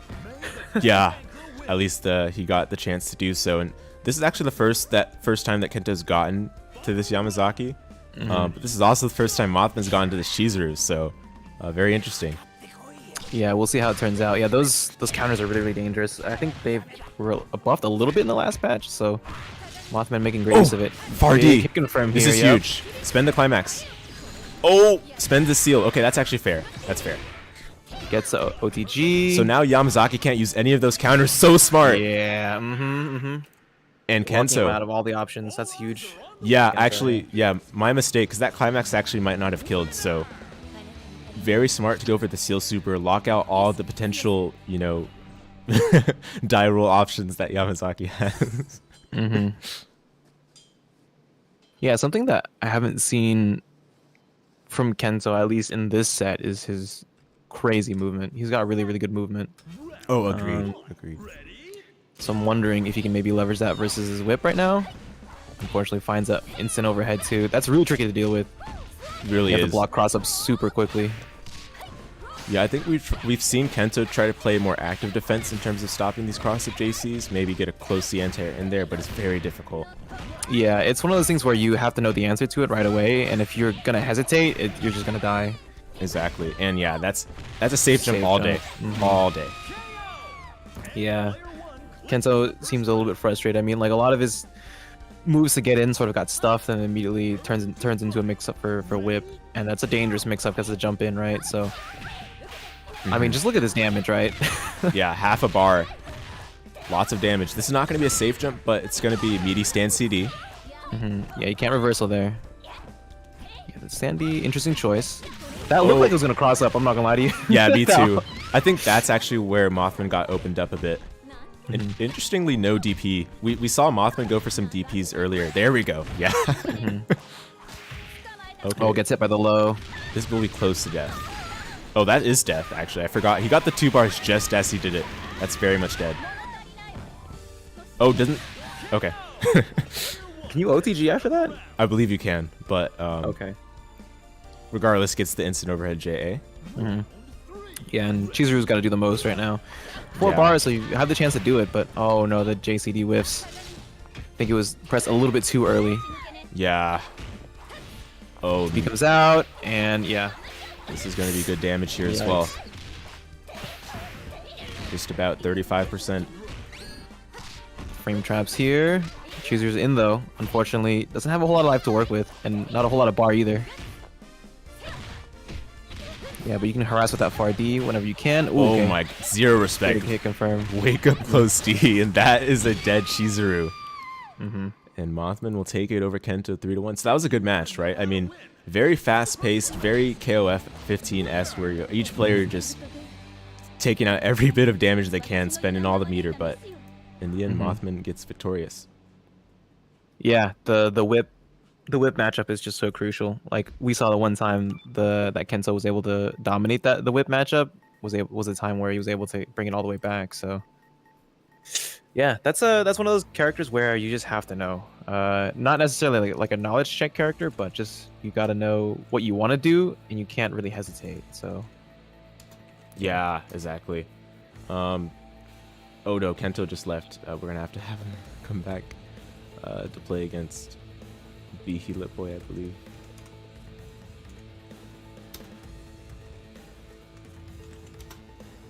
But yeah, that was a good match. You know, it's hard to... Oh, okay, 1 second. Feel free to fill while I type this out. yeah. I think one thing I'd like to see from Kento, from one Luong player to another, is those optimal Luong stuff, man. You gotta have them on deck. But I mean, his jumps are very, very nice, nicely placed. So you're finding the hits. I think you just gotta be able to capitalize sometimes. And then even after that, you have to try to know the whip matchup, or if you're not willing to take or try to guess on where they're gonna land after they do the big what is it, whatever move they do to get in the air, you can try to roll, you can try to air jump, make it so that when they do get a hit, or if they do hit you, that it's in the air or in a position where they can't get a huge like return, and then try to make things as awkward as possible. Because if you don't know the situation and you're not comfortable in it, the best thing you can do is try to confuse the opponent and throw something out that you think might work. It's not really, it's hard just to say that, okay, I'll just block this cross up and then just figure out and try to find the things that I know. But you know, the whip player is definitely going to have more knowledge in those kinds of situations than you do, so you kind of just have to take the L and take the risk. Fully agree. I like what you noted about the movement, but also just playing active defense, very important against whip. Blocking is not always something you can rely on, right? Just because the fact that the pace is so fast, there's a lot of overload of options. You can't always just say, okay, I'm going to be able to react and block. you have to be willing to present options such as maybe close A, maybe a roll, maybe even a neutral jump, right? Because Whip's JC, the hitbox is very downward oriented. If you sort of make a narrow escape with a jump at the right moment, then you can actually avoid any semblance of danger. So Gotcha. looks like the next match is in line, and we've got Kento versus Behelitboi. I didn't get a chance to catch the teams they selected, but it's going to be SFSU versus CPP. Yeah, I think Kento's sticking with the team that they chose versus yeah. So the Blue Mary. Okay, This time with the Iori instead of the Krohnen, right? No, the Chizuru. Chizuru. Yeah. So just a bit of a hot swap there. Definitely has a chance to do so thanks to this being a fresh match. So here we go. Yeah, interesting choice. Joe, Rio, Terry, very classic KOF characters. Let's see how they kind of shake out. Big punish here. Another one. Good wave punish. But Kento has Behelitboi in the corner now. Oh, Not exactly where Joe wants to be. Big jump into. yeah, great JD. Caught the low poke of Behelitboi. Nice. Yeah. A hurricane upper.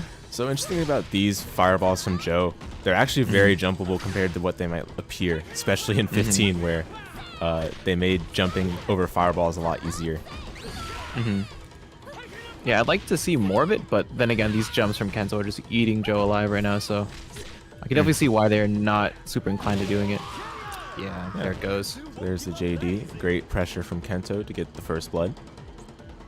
Yeah, these whiff sweeps are kind of killing Behelitboi right now. They've got to kind of clean it up a little bit. Nice sweep though, just as I say that. I think what he's trying to go for is like maybe into Koken, like sweep into Koken. There you go. Decent poke. Oh my goodness, from downtown. Yeah, I can't build bar for free versus this character. They've got a spiral arrow. Sort of the knowledge check grab. command grab as well. Yeah.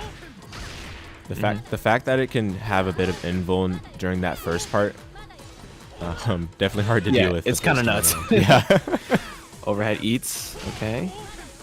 Gets swept out of their option there. Oh, what a slide. Once again, yeah. Got to be aware. This should kill, right? I hope so. Oh, looks like it'll be close. Oh, went for the grab, but it got rolled. Wait, I think no, I think they were too late on to pull the trigger on the grab. no, you're I right. think they did the dodge portion, but didn't pull the trigger on the grab. Yeah. You're right about that. Yeah. Luong versus Rio. This is an interesting matchup. I like it a lot for Luong, although I get bought by every Rio alive, so it's okay. Like one of the Rio's main neutral tools is his fireball, since it's safe on block, has a great hitbox. But Luong has some interesting ways around it. Like the sweep kind of goes right under it, has great range as well. Yeah, that's true. Let's see if that comes into play here. Good chip. But yeah, Rio was in chip range, so just goes for the easy stuff. Yeah, for sure.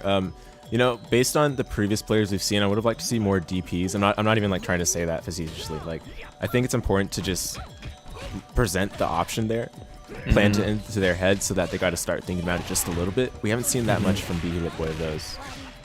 I'm wondering if they're afraid to do it. This is a safe jump. Nice block. Some pressure here. Jumps out. Fights right out of the corner. Yikes. What a This is gonna jump. be big. Oh, keeps the meter, I guess. Yeah, I definitely wouldn't have killed. You'd have to do the TK loops to kill there. Oh, true. But next clean touch might do it. Oh, cross up. No conversion. That was it. Oh, once again. No conversion again. Oh my. Just hit a button, Kento. Oh my goodness. Honestly, even if Terry gets even one clean hit, he can just Yeah, cash that's out. it. Yeah. Oh, that could have been. That could have been. Oh it. my goodness. Empty low. Okay. That's it. That's it. This Do could it. be it. Oh no. No, what are you doing? No. Finish the super. No. All right, some spaghetti and meatballs and a touch of whipped cream as well. But Kento Kento will get takes game it. one. Yeah, that was. He escaped. Which. Yeah. I wouldn't even call that escape. That was like spared, honestly. Yeah. I think they may have dropped the input for the super.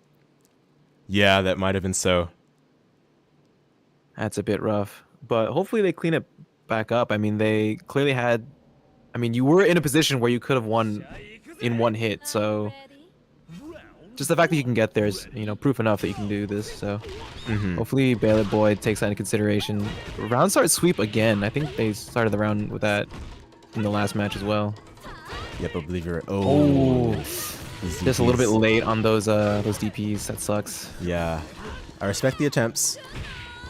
Yeah, DPs have a really interesting place in KOF, right? Like, on the one hand, they're so much damage, and sometimes characters can, you know, super cancel them.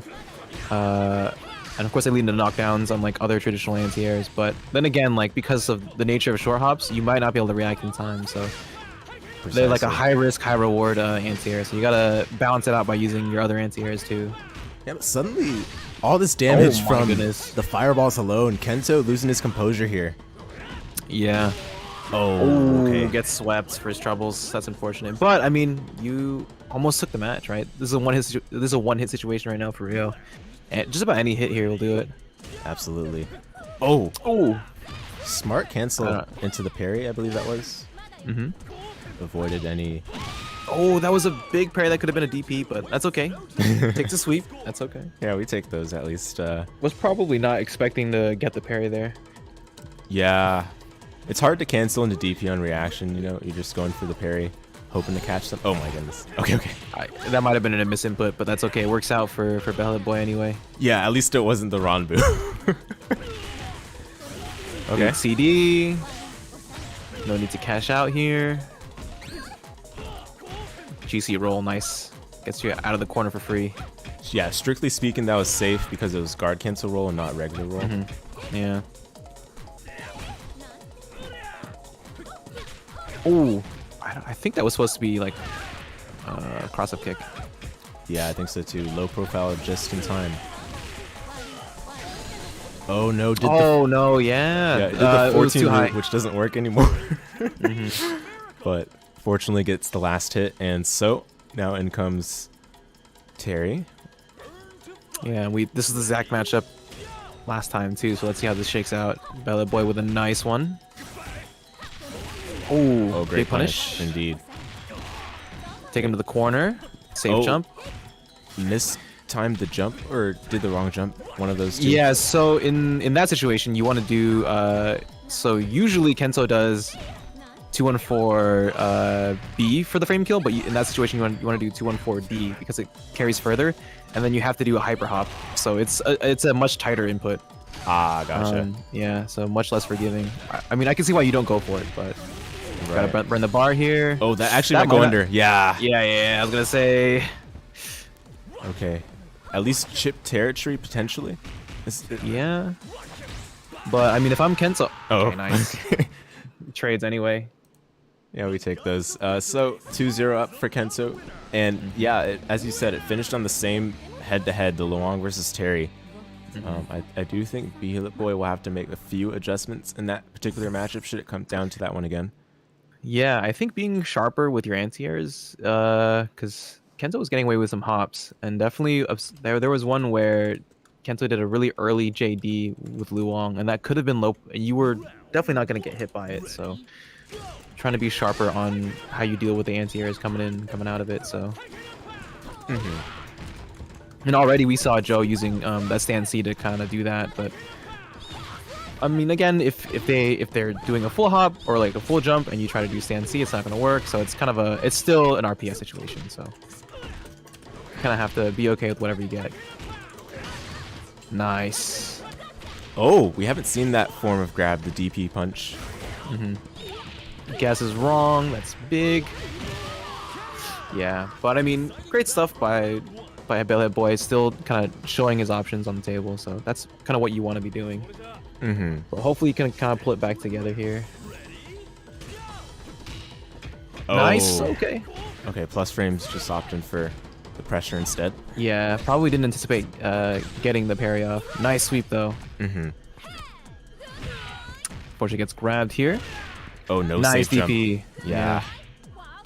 Sometimes you gotta check them, even though you know it's a safe jump. It's like, did you really do it correctly? Exactly. No, yeah, I fully agree. That's what we've been seeing like as the turning point for a lot of these players. But turning point, speaking of which, that could have been big. Big drop. Nice DP. Keep him honest. Rolls away there. No block on the slicer. Okay, normal throw. Normal. What the heck? That crossed up. All right. How did that cross up? Especially, I've literally never seen that move cross up ever. Not even in 14 where it was busted. I don't know, dude. That's crazy. Well, regardless, in comes Terry. Terry here with not a whole bunch of bars, so it's definitely an uphill battle, but Terry could do it. Maybe one good hit here. Yeah, and during these pressure situations, I think it's necessary for Behelitboi to start spending that meter on some guard cancels or something of the effect, right? Just to get all the momentum going. Oh, that could have been big. Out of the corner this time. There we go. There's the guard cancel, CD. Oh, duffs him out. Oh, once again. Another one. Oh, are you serious? Tell him. Oh, no. You gotta know. Oh, it's a crumple state. Some disrespect there. Shatter Strike in their face. And Terry on the first steps to bring this all the way back. Yeah, and with 30 seconds left, gets at least a little bit of life left. You can definitely do it. Yeah, but it has to be clean here. Yeah. Terry's full jumps here are very terrifying as Luong for Luong to deal with. Okay. Dead Terry. Oh, did the wrong one again?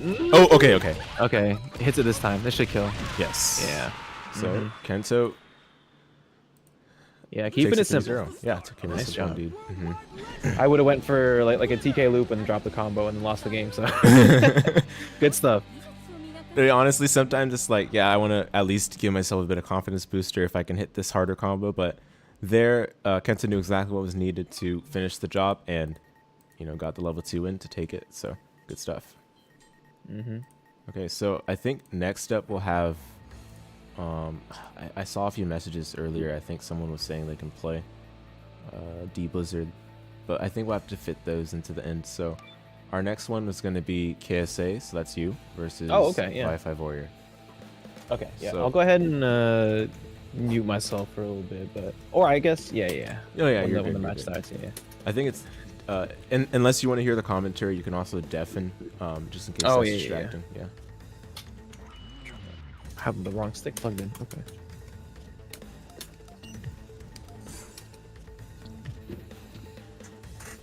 Okay. Let me just deafen now. All right, I will see you after my match. Sounds good. All the best over there.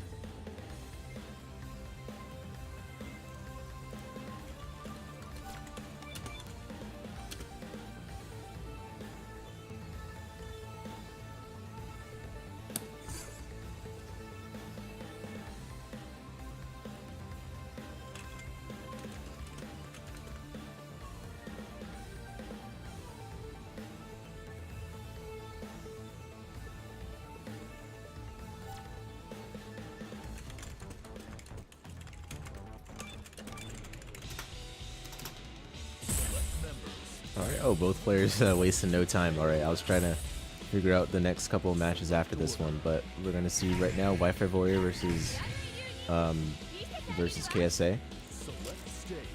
Apologies, guys. Let me get the scoreboard ready. Nothing will stop this show.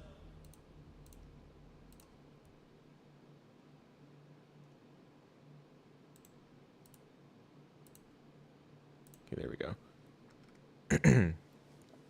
So Wifi Warrior stuck with the same team, as does KSA from what we've seen in previous match days, the Mai Luong Andy. So, here we go. Very standard fireball game so far from the side of KSA. Oh, no catch in the roll, but the JB, great jump in, is going to get some damage here from the lights.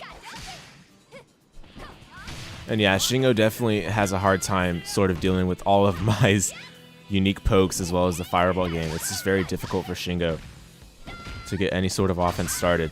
He's going to need one good jump or a well-timed Abaret, but so far it hasn't been done, and the normal throw is going to do it. So, KSA winning the first point war of game number 1. Alright, Kyo with 2 bars, pretty solid. I mean, we've seen several times, not just in these match days, but if you even watch any sort of high-level play, Kyo can do a lot with very little. So, if there's one character that can bring this all the way back, it's definitely Kyo. But the first sort of good damage goes to KSA. Great light confirm as well, and the empty jump, but misses the rest of the combo. and despite that, is going to get a good punish here.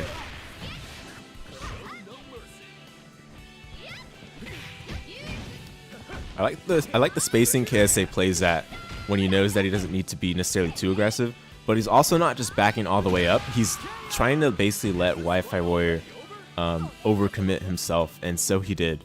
The KO goes down thanks to the sweep.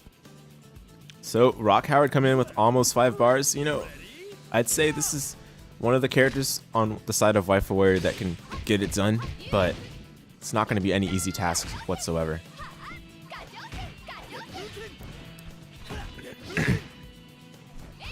Alright, counter at JD in the air.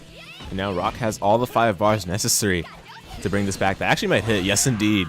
Great recognition from Wi-Fi Warrior. Spends 2 bars, though. Oh, climax. Okay. That actually might be close to killing. There's not really a lot of scaling when you do it like this, but okay. Yeah, Rock's climax damage always surprises me. I do believe it gives him some sort of install, though, so... Alright, the overhead is going to do it. So... No more meter left for Wi-Fi Warrior, at least has a little over half a bar, but nothing more at the moment. We'll see the Luong of KSA coming in with 3 bars. KSA was talking about Luong a bit earlier when we had him on the mic in the previous match. And he likes going for the more optimal Luong combo, so we'll see if he can get a clean hit, and yes he does. Straight into the Hyper Hop EX pinwheel. Alright, keeps it simple for now. Goes for the safe jump setup. That safe jump is going to lock out any kind of DP retaliation from Wi-Fi Warrior, but not the case when he gets a clean hit from there. Unfortunately, Rock Howard doesn't get a hard knockdown from that anymore. It's very unfortunate. Luong is like, anything you can do, I can do better. I can do anything better than you. No, you can't. Okay, no combo there, but... Doesn't matter for now. We're going to see the level 2 that's going to finish off the Rock Howard indeed. So, game 1 goes to the side of Kento. Or, I said Kento. KSA, my apologies. They both play the same Luong color and the same position. You guys will forgive me for that one, won't you?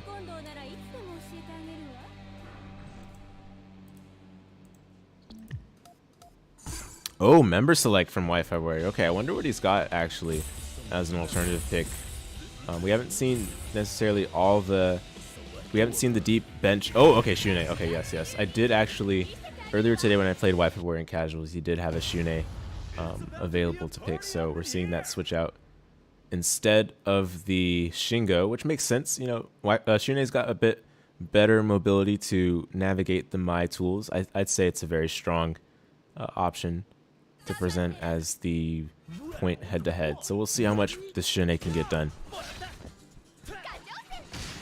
And part of why I like this pick is that he's bringing it out early. He's not using too much time to try to figure out if this Shingo can indeed bring it all the way back. You know, he's just got to see if he can build the momentum as soon as he can. But KSA presenting some new options just as the new Shun'ei pick gets sent in. Trying to make sure it's as little of a factor as it can be possible. And this corner's on full lockdown. Almost guard crush here. And there's the guard crush. Very present to mind. KSA misses the little confirm there, but it's okay. The normal throw will spell the end for Shun'ei. So the Shun'ei didn't really get to see much play there, I'd say. It was a lot of darkness and you know, gloom. But we'll see if Kyo can turn this around. That corner pressure was inspiring from KSA. I mean, he can truly bring a train wreck if he can continue that throughout the rest of this match.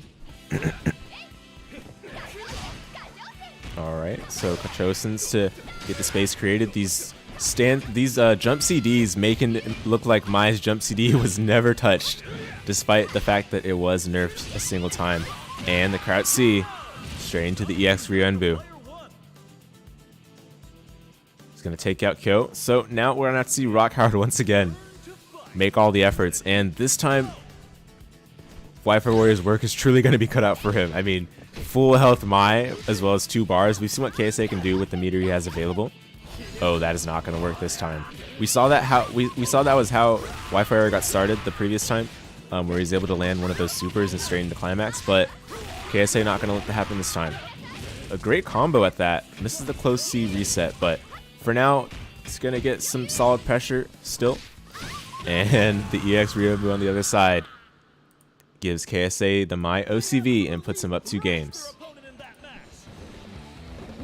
Very clean on the My this time. You know, I would have had to believe Shun'ei was the answer there, but Shun'ei was just fully suffocated in the corner. Certainly that was the difference maker. So Wifi Warrior sticking to this updated team. I kind of agree. I do think that Shun'ei can do it. You know, we'll see if he's able to get a DP in here and there. Perhaps get some momentum started. Round start 2 and 4A. Oh, but immediately the first time we see the air dash for pressure, KSA active on the defense with the close C to interrupt. So back to neutral we are. I like these pokes. The range at which Wifi Warrior is going for them allows them to be relatively safe from retaliation, as well as force KSA to be a little bit more honest with these jump-ins, as well as these stand CDs, and the Kachosins, of course. Oh, but a clean jump D is going to be an important combo. Misses the rest of it, unfortunately. So another chance for Wifi Warrior. Ooh, misses the super, but it was enough to get him out of the corner. So honestly, I'd say that's a success. Morata. Oh, this time an air dash. So it looks like he's using that for conditioning somewhat. Try to get KSA to flinch a bit, keep him on his toes. But this time it's not enough. At least, you know, regardless of, I feel like the damage was about the same that Shun'ei did from the first game. Maybe it was a little bit more. But at least the time expired was a bit more. So the health regained is not going to be as much as the first time, which will make more room for Kyo. So at least have, you know, a good chance to bring this back. But so far, not looking good. Already in the corner, Kyo is... Oh, but great Dokugami timing on that Kachosin. What a punish. My goodness, that punishes? I'd have to say that is a complete matchup shut-upper, if that's even a way to put it. That completely just shuts down any sort of counterplay that Wifi Warrior was trying to go for. The Dokugamis to sort of close that space, close that gap throughout these strings. Not enough, especially when Mai can just punish it without any effort whatsoever. So Rock again with 4.5 bars. We might have needed to see a bit more guard cancels from Wifi Warrior because he's ended up with a lot of meter on this Rock Tower. Perhaps by design, but had the meter been spent in some of these earlier situations, you might have been in a bit better standing here because this Mai is still just running right through the entirety of Wifi Warrior's team. Almost on guard crush again. These stand CDs. KSA, zero respect. And the... What? Oh my goodness, that traded. That is so unfortunate. That is 2 bars straight down the drain. And KSA... Oh, misses the combo ender. So this is a good chance for Wifi Warrior. Spends the bar. You're going to need to spend all the levels here if he wants to get rid of the Mai once and for all. Yes, indeed. That will be a dead Mai. Close. Chip range. Oh no! The EXDP. Wifi Warrior did not account for the roll in his chip setup. And so, KSA, on the back of another My OCV, will take it 3-0.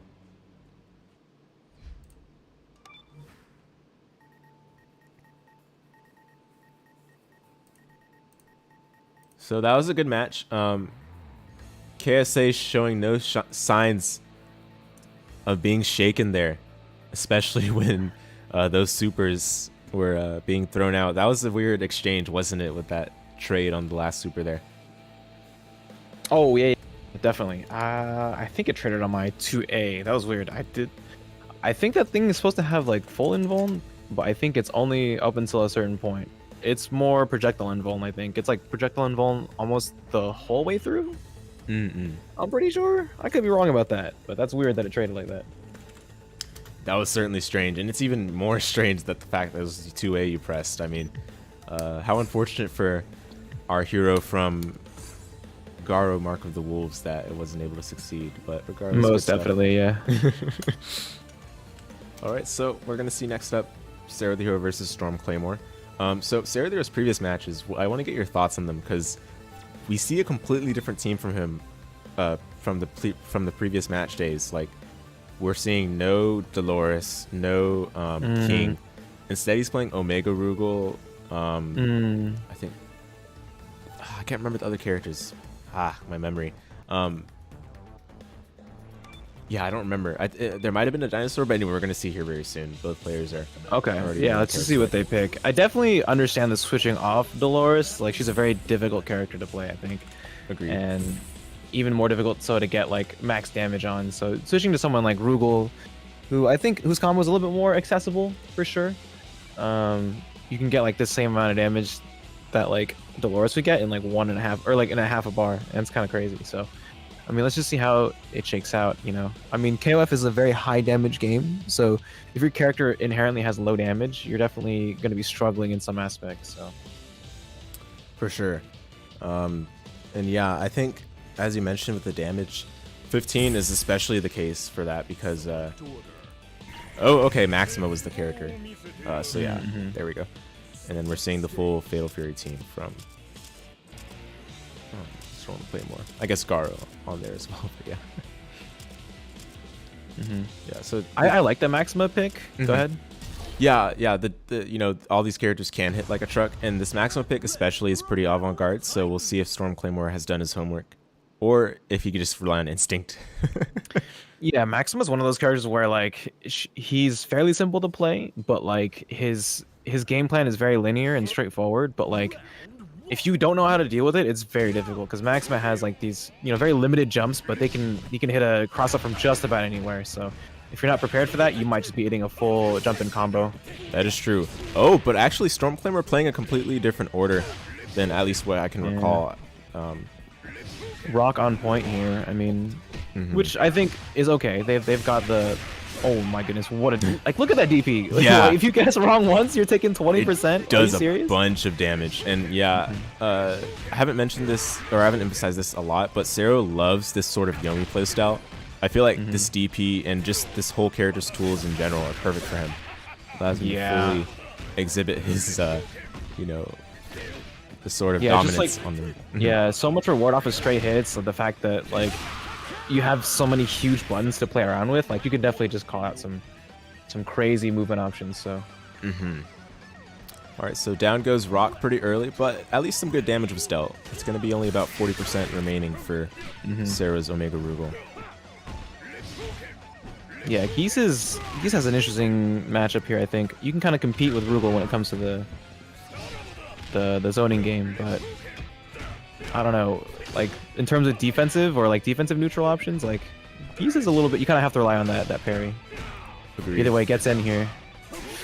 Oh no, runs into that EXDP or the EX fireball.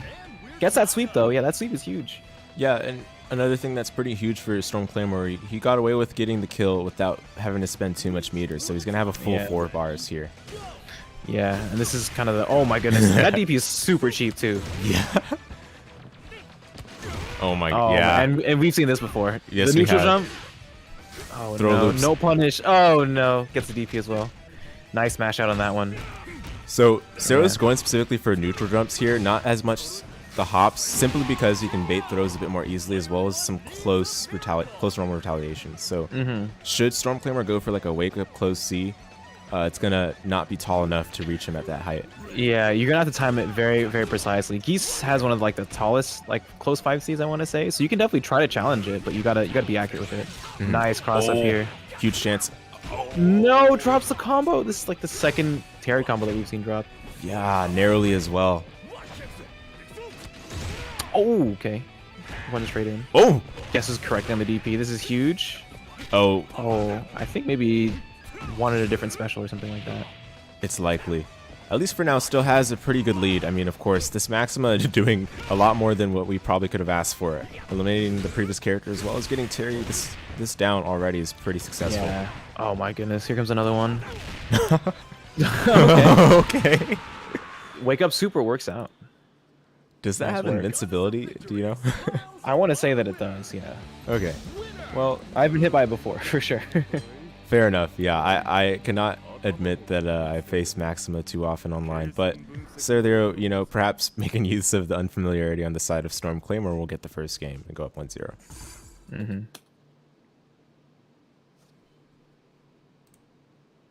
Yeah, I'm wondering, because Geese was not really able to put in a whole bunch of work in that last one, so I'm wondering to see what Claymore is going to try adjusting to maybe make it more effective. Nice call out there. Goes for max damage as opposed to Oki after that. Yeah, so one of the newer, I guess not newer, but like one of the changes to Rock is that his 214C no longer has hard knockdown. So you kind of have to choose between more damage with 214C or better Oki with 214A. Oh, yeah, because the hard knockdown was definitely a big change. Gave him plenty of time to do it for whatever he would like. Yeah, but we saw miss punish on that DP. Only got run up 5C. Nice call out. Oh, was didn't confirm into the crumple. Try to walk up for the punish. Yeah, that's a tricky move to punish if you're not prepared. Yeah, it has like less recovery than you think it does. I've seen people like throw out DPs afterwards because they have a feeling you're trying to punish, but you're not quite there. Right. Nice ban on the DP. Oh, how to capitalize there. Wasn't ready for it. Jumps over this command grab. Yeah. I would like to see more of those punches, actually. Nice. They come out, but unfortunately get stuffed. Oh, big miss. Big. Capitalize here. Super. Just barely missed. That sucks. That's okay. Yeah, just hold on. Oh. Yeah. Goes for the full screen super. I think that was honestly checkmate. Too far to roll, too far to jump. Yeah, too far to super too. Yeah, so kind of a checkmate scenario, but that's okay. I mean, you took a lot of health off Maxima as well as built yourself some bar, so that's okay. Yeah, well, okay, that was a crazy reversal. I think that jumped over the command grab. Yeah. I'll take it. Oh, wake up crouch B's called out for it. Oh my, that guard point is so cheap, by the way. It is. Okay, I think I think this is how StormClaymore should definitely be playing. Just turtle. Yeah, there you go. that zoning game, yeah. Exploit Maxima where he's at his weakest. And actually still has plenty of meter as well. I think that meter's definitely got to be used for some defensive options to keep Sero at bay as well as just tack on that damage anytime. Oh, nice, finds the overhead. Out of the corner now. Oh, okay. I think they were trying to roll to put themselves back in the corner, but gotta be careful. Indeed. Typically, yeah, you can just meaty with sweep is what I've seen a lot of online Geeses do. Jumps away again. Okay. Yeah, completely scared of this Rio. I mean, for good reason too. Like if this character hits you once, you're eating so much. Like look at this. This is so much damage. Oh my goodness. Okay. Had a chance with the EX punches, but that's okay. Probably trying to conserve some bar here. Okay, StormClaymore. These rolls, dude. Oh no. Okay. That perhaps too much turtling there. Yeah.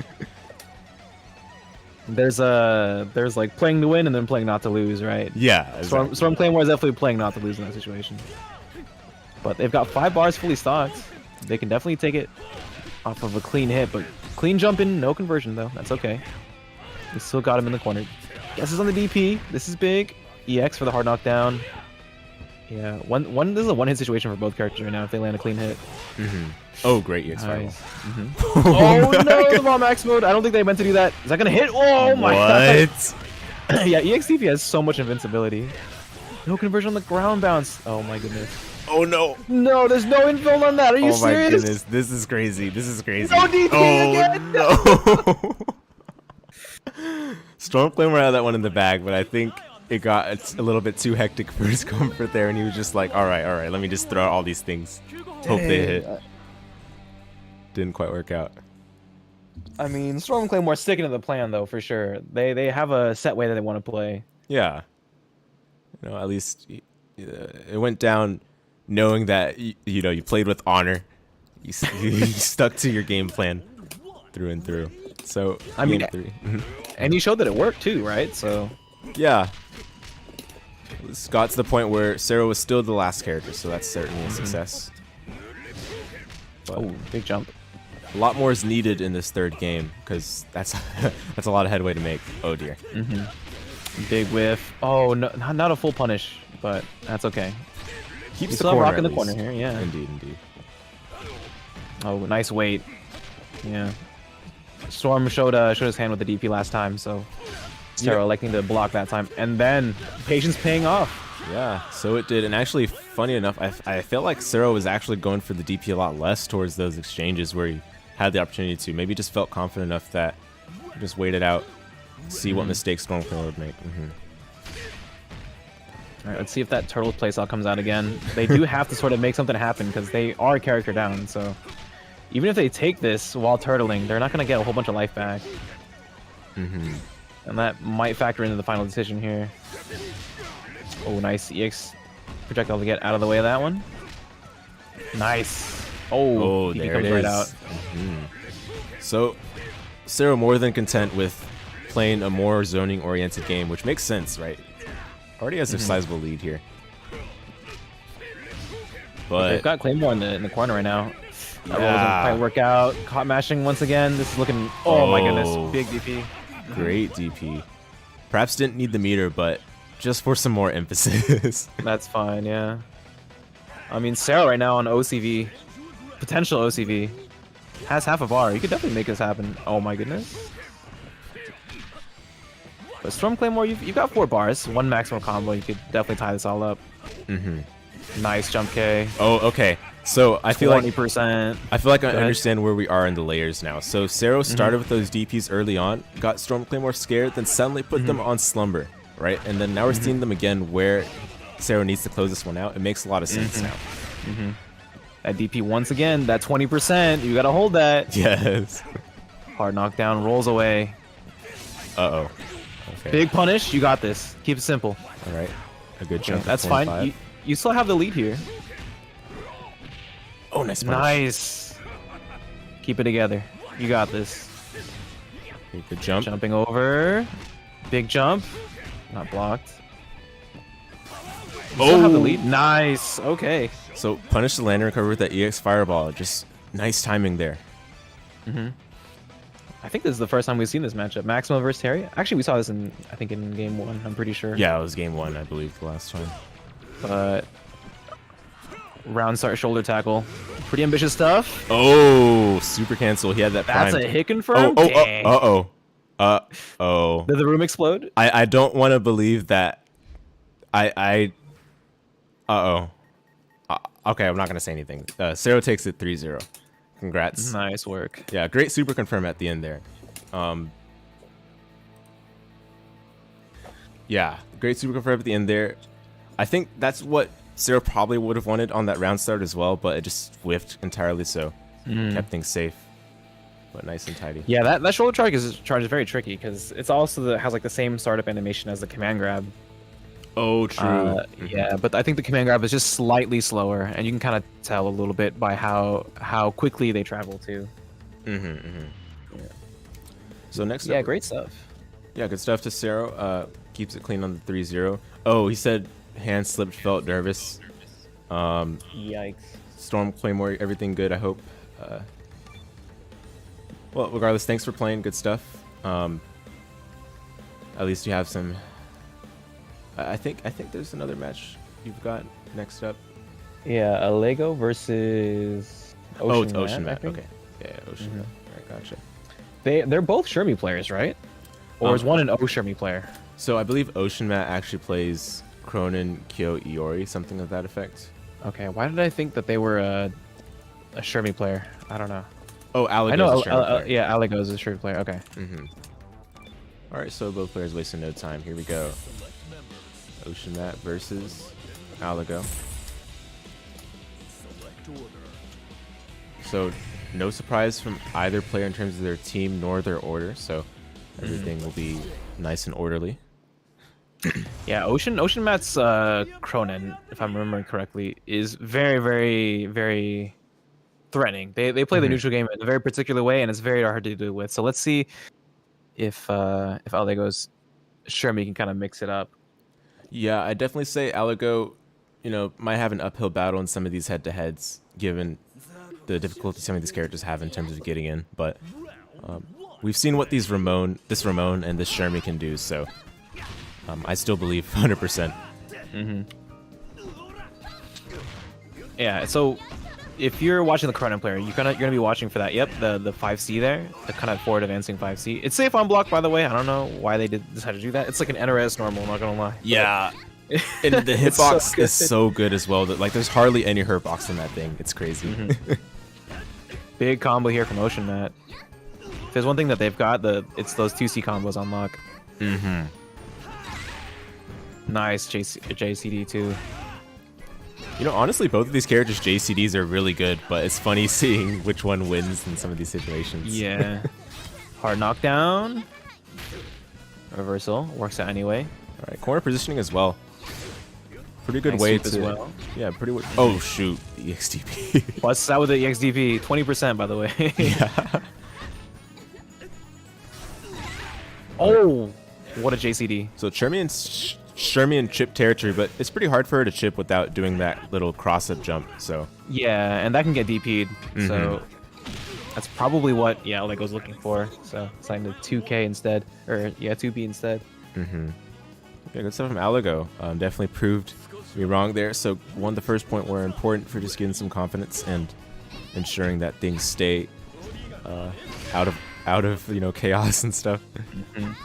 But this Kyo is going to be a problem. Oh, yeah, Good reversal stuff, too. This has a rod to mix up. Yeah, so Shermie's normal is they're so good at shutting out a lot of Kyo's options before these armor frames even come into play, Oh. Ooh, yeah, I think that was supposed to be a meaty, but must have just missed it. Yeah, the ender that Alego did there gave less frame advantage, so had tighter timing to get that opportunity. Yeah, it's okay. The Ramón's in. Yeah, and from what I've seen, this is probably Alego's strongest character, or one of them at least. Nice mash on the overhead. Not letting OceanMat get away with the shenanigans here. Good punish as well. Chasing down the roll. We can do it again. Okay, DP. Okay. DP's out this time. Reversal throw. Yeah. You gotta respect it. Yeah, it's very fast. I'm not sure if it's invincible, but I wouldn't be surprised. Okay, nice. Yeah. Caught the... Now, I need to ask Ramón players, is he, I've never been able to get away from Ramón that does that. Yeah. Are they doing something to call out my specific option, or is there are they just doing one thing that catches a whole bunch of options? Yeah, Honestly, I don't know. Yeah, there's not a lot of... We don't have a lot of, in terms of scouting report on Ramón in this league. No coaches, and the only data we really have is from Alego, so... players will definitely have to do a lot to ensure that they solve this I'm matchup. definitely going to hit the training mode versus him in a minute. But yeah. Ramón, for a character that's supposed to be a grappler, has some fantastic normals. That 2C that we saw and his command normal, that sweep, goes so far. Yeah, 3D. From also Far C, the fact that it got buffed to be cancelable into, I believe, specials, huge for Ramón. Oh, nice punish as well, but no, didn't pull the trigger on the Rekkas.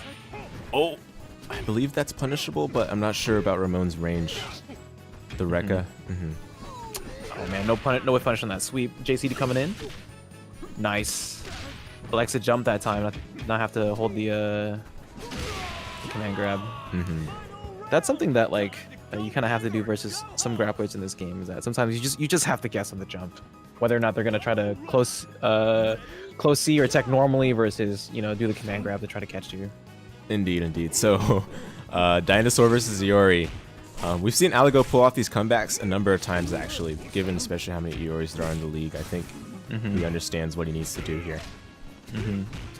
I think Alego just needs to clean up their hit confirms off the jabs. I've seen a couple times where he jabs twice and then just doesn't have the hit confirm, and it's losing out on a lot of damage. And we saw already a couple times where Alego had the punish with the jab, but just didn't pull the trigger. And I think the moment OceanMat goes for a Rekka and it's blocked, that's Alego's opportunity, because that crouch... Yeah. Oh no, this is not good. This isn't dead. Dead. This is one touch away. Yeah, it'll be good damage, and it'll give OceanMat potentially the life lead. 10% left. Oh, 5% Alego's got to left. make a choice here. Oh, Oh my goodness. Unfortunate Wake there. up command grab. You got it. Oh, that's it. Oh, no. The jab didn't combo. Are you serious? Oh my goodness. Unfortunate ending there. Ocean Matt though stayed composed in the Iori. It definitely. The Iori had a lot to do there, right? Eliminate not only the Ramón but also the Dinosaur in the back. But managed to do so.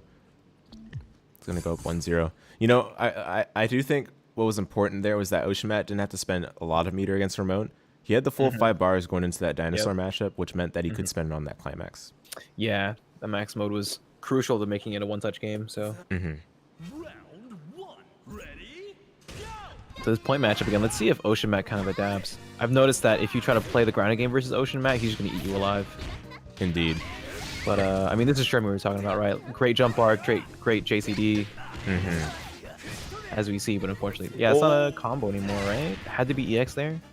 Yeah, I believe so. And also, yeah, I think Alego, had he tech rolled in those 2 situations, he probably would have been able to punish these whiff DPs.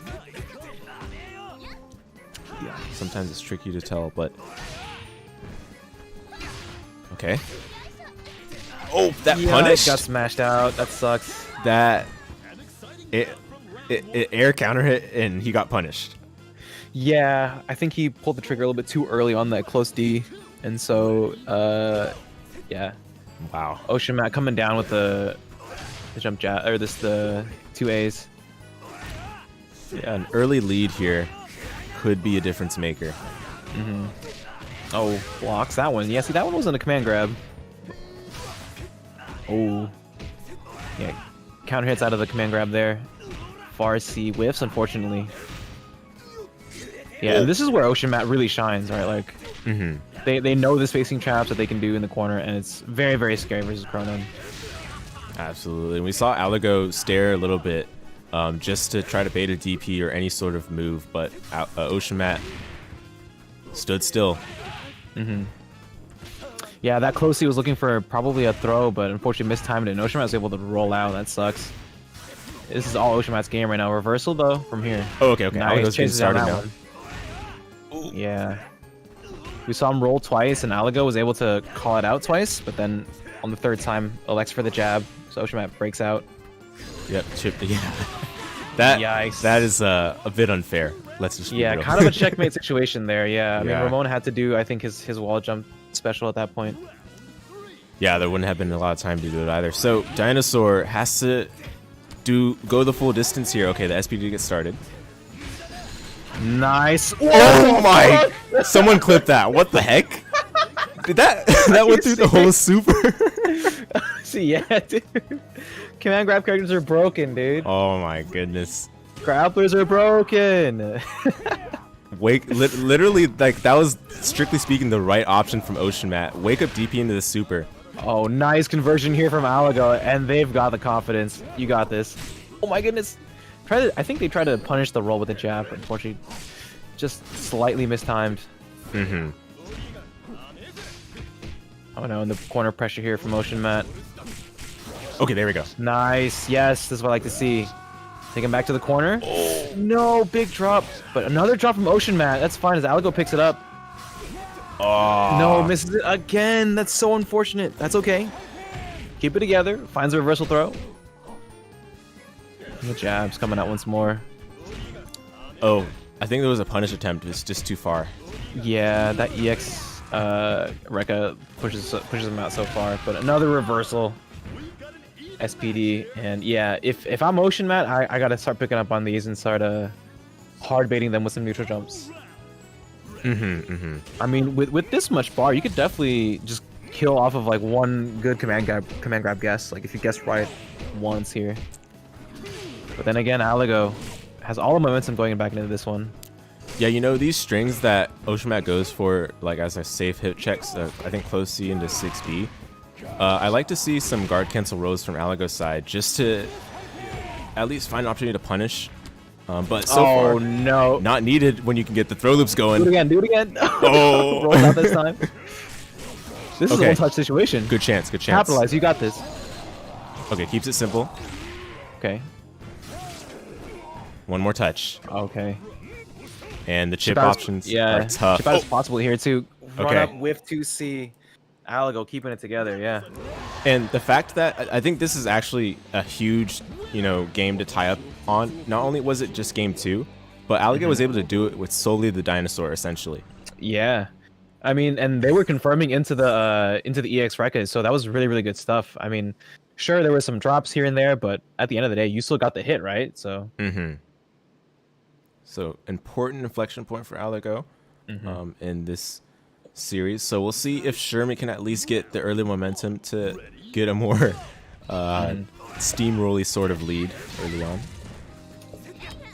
Oh, we haven't seen that yet so far. Finds a reversal here, possibly a setup.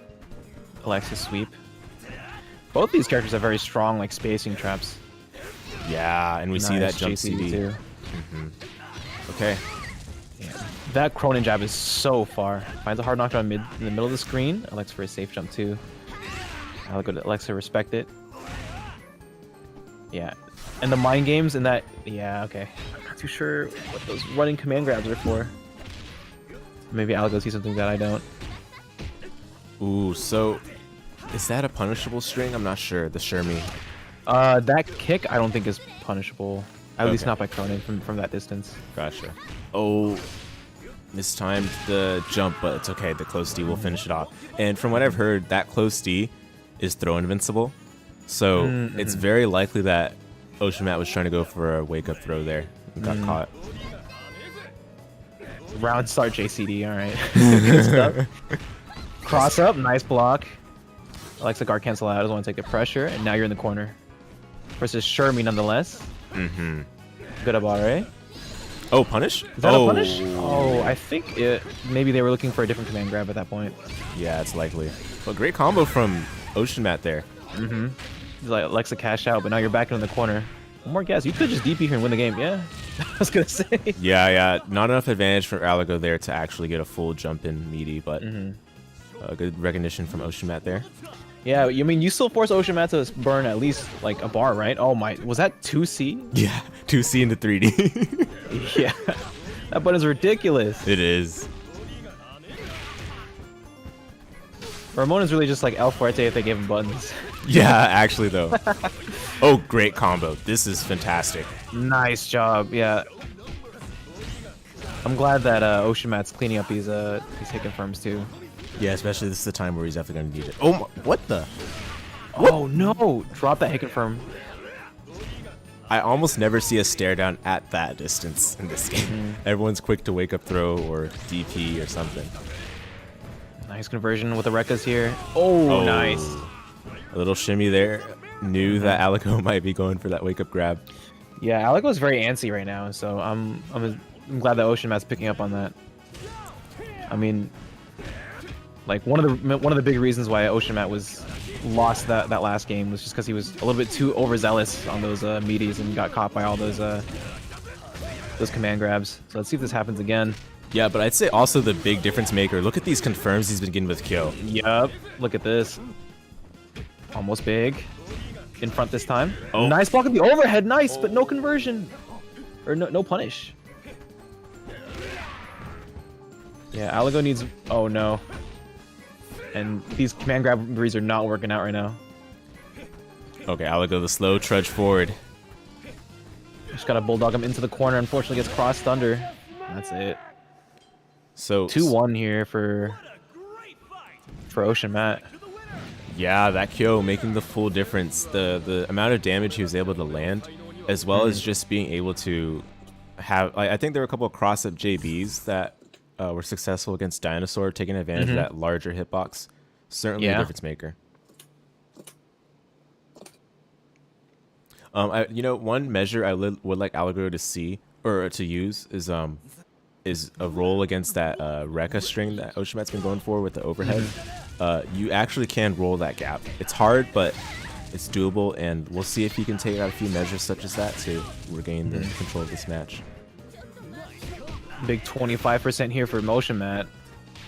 Finds a sweep, and the bar jabs here for Motion Mat. Oh, nice spacing. Yeah. I love it. Things are not looking too fantastic right now for Alego. Yeah, I think that they were looking for a jump there, and Ocean checks. Current jump goes so far, too. Holy moly, no punish on that one, too. Yeah, that's crazy how far that goes with the jump CD. Jesus, where's the hitbox on that, Dude, you couldn't even see it on that frame. His hand like melded with the background. Okay. Oh, that wasn't quite a punish, but still gets in nonetheless.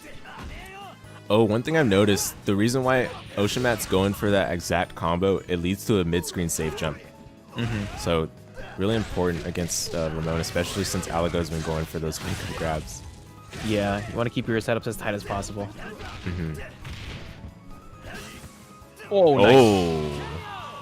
Yeah, I think they were just airborne, but Oceanmat was probably a little bit too late on the button press, so it didn't hit them out of their Jump D. their command grab. Oh, yeah, yeah. Okay, so in comes Dinosaur. 3 bars, but we have. I mean, we've seen this before, so yeah, Alego can definitely do it. But Oceanmat's been on top of these jumps on these command grabs right now. So Alego's got to find something else. And these Krohnen confirms have really been on point. Goes another one too. Nice, found one. This is the start. This is the start. Oh, there it is. Oh, another one. They gotta jump this time. Oh, no, they did it. Alego, you're a monster. Throw loops, throw loops. Oh, no! Just out of range. It's okay, do it again. Okay, Oceanmat baiting it this time. Standing just outside of the range. Yeah, and you know Oceanmat's like heart rate is through the roof right now. They just got command grab 3 times in a row. Yeah. They're 1 hit away, but Alego could just do it. Oh, good stand CD. I like it. CD. Oh, nice check. Another good check. Oh, Stan CD got stuffed by the 2C. That sucks. Yeah, and great recognition. That was a confident button press from Oceanmat. Didn't even need time to see the hit. Just went straight into that EX Fireball, and we'll take it 3-1. Yeah, I mean, good stuff to both players. Alego definitely looking fantastic in that 3rd game. I hope they keep up with this team. Agreed. Yeah, this, you know, we talked about some of the teams been presented here.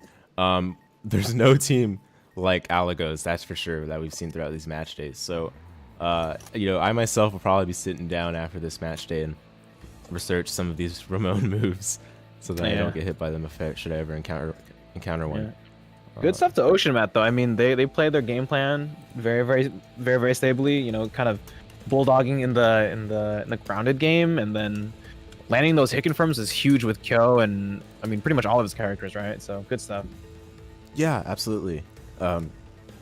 Oceanmat looked a lot more comfortable as time went on. We saw the Krohnen do more at the 3rd game. Kyo was doing more in the 2nd one. It was like a progression. So great stuff indeed. All right, looks like it's me versus ohmeohmy. Okay. Yeah. Yep. Indeed. So. Okay. Yep. Best out there, and yeah. Yeah, I'm gonna hit the restroom right quick. But before I kind of enter in this match, I just want to say I think our last match together, because we've played pretty much every round. Yeah. I'm pretty sure. Yes. Our last match together, I think I won it 3-2. Am I right? No, that was no. So our very first game together was 3-2 in his favor. Then the second match was 3-0 in my favor. But I think both me and him were playing pretty sloppily on that day. So hopefully we're both up to par today. Because I know that in our first match we were both playing pretty well. But I think I dropped 1 too many confirms and it was unfortunate for me. So really looking forward to see how this matchup works out. But yeah, I will be right back. Sounds good. Sounds good. Okay, so you guys heard it from KSA. We'll see both. We'll hope to see both players on their 100%. In order for this one to not, go a blowout for either direction. But I should expect, a good back and forth nonetheless. Both these players near the top of the leaderboards at the current time for our league. So this will be an important one to solidify their current placings.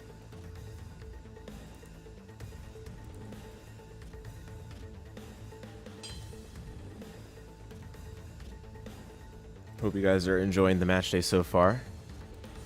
Number 5 of round number 3.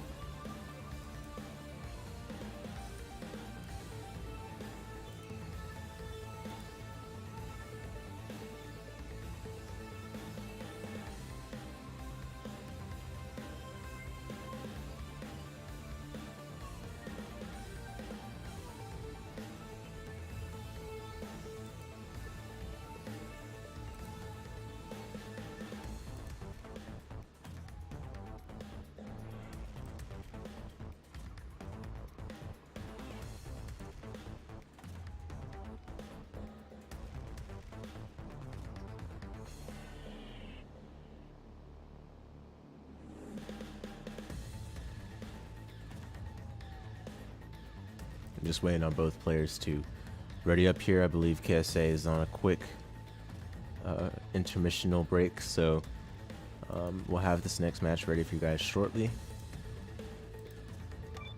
Alright, here we go. Both players are now ready, so let's enter the ring. ohmeohmy versus KSA. Again, another very important match in terms of the aristocrats here of round 3. Both players locked in their teams, and they're sticking what looks like, yeah, their regular teams. We'll see the My point mirror, which is sure to be an exciting one, guys. I'm looking forward to it for sure. Get ready for a battle of titans. So a battle of titans, indeed it will be. We'll see whose My will come out on top. I don't know if they mind gamed each other's colors. Okay, perhaps they did. I'm not sure. I can't remember which color they normally each picked.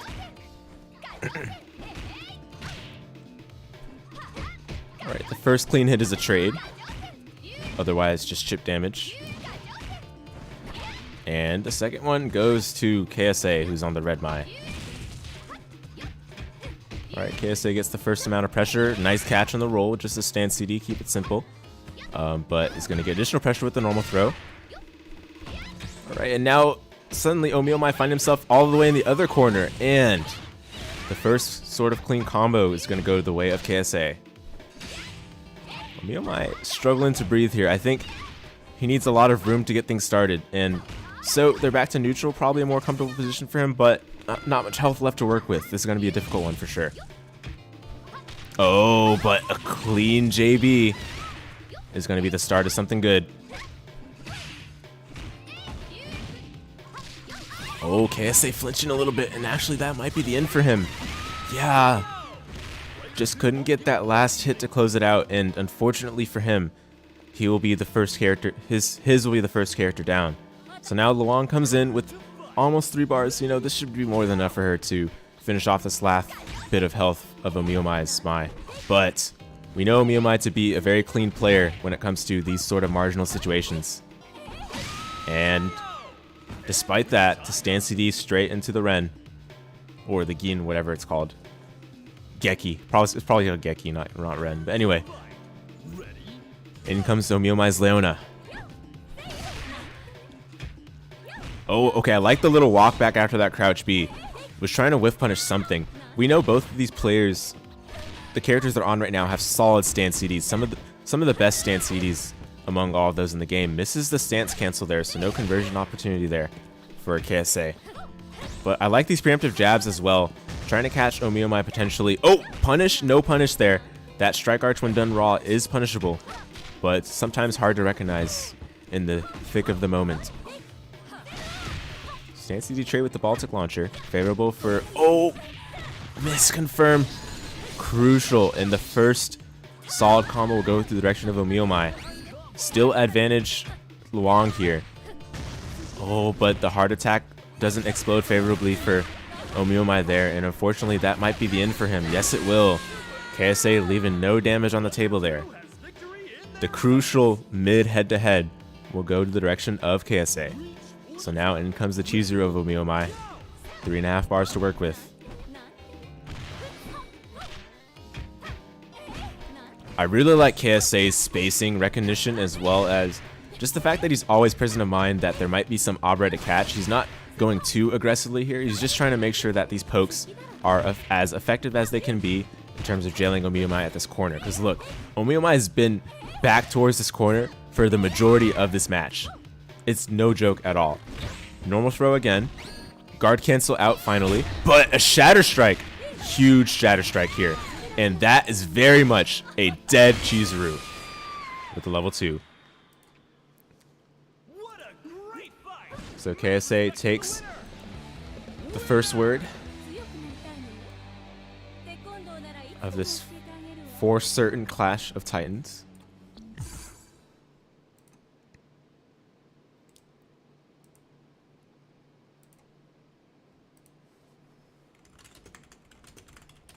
Round 1. Ready? Go!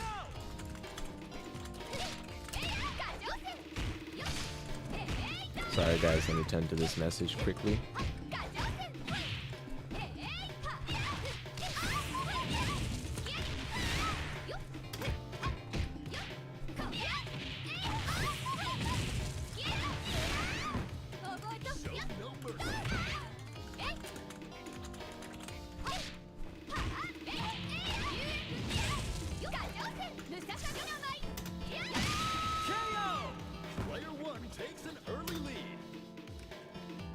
Okay, so I didn't catch the majority of that point war, but it looks like it was won by ohmeohmy, and pretty convincingly at that. Still has just about 80% of his health remaining. So KSA's Luong gonna have to do a lot here in order to even the score. Oh, but the cross up, missed the confirm just barely. No punish from ohmeohmy, back to neutral. Stand CD air hit, no confirm. Of course, a bit harder to confirm from that. In that case, I don't think he could have confirmed anyway. But ohmeohmy seizing his opportunity here. Goes for the EX, or rather level 1 Hisatsu. Oh, that is a punish, yes. Crouch A punish. What was that? If you blocked that, you are a my master. There's no way any of you blocked that at home. I did not block that. Nice setup from ohmeohmy to finish off Luong. So the first we'll see of KSA's Andy. And Anchor Andy, not, you know, I would say it's not necessarily a popular pick, but the Andy Mai matchup is sort of awkward for Andy, I'd say. The elbow, if not spaced properly, can be rather easily punished by Mai, but no need to worry when you can just do DP straight into climax, which is death of Mai. Very important to get Mai out of there right away. Certainly think that's one of ohmeohmy's strongest characters, and KSA knows. So now Leona coming in with a little more than 2 bars is certainly more than enough for her to make things happen, but this matchup is a bit tricky for her because, you know, dealing with fireball characters from full screen, she has to mostly hold it, but this is going to be a solid confirm straight into heart attack. Alright, just opts for the standard mid-screen ender, no safe jump. Oh, but the Far is seen to max mode. This should be it if done climax there. Oh, didn't do the climax. Alright, a little bit of damage there. Back to neutral. Hishoken. And again, we see ohmeohmy a bit lacking in meter. Not much you can do about most of these Hishokens other than, oh, hope for a mistake from the side of KSA. Mistakes were made indeed. And so the score is all tied up 1-1.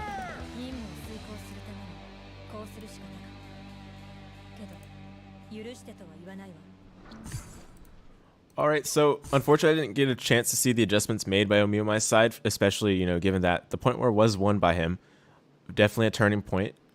So if KSA can make the counter adjustments, then we'll start to see very much a back and forth match. Could go the full distance of 5 games. The My Mirror is not something you see every day, but what's for certain is that whoever gets all this pressure going can definitely get in the head of the other player.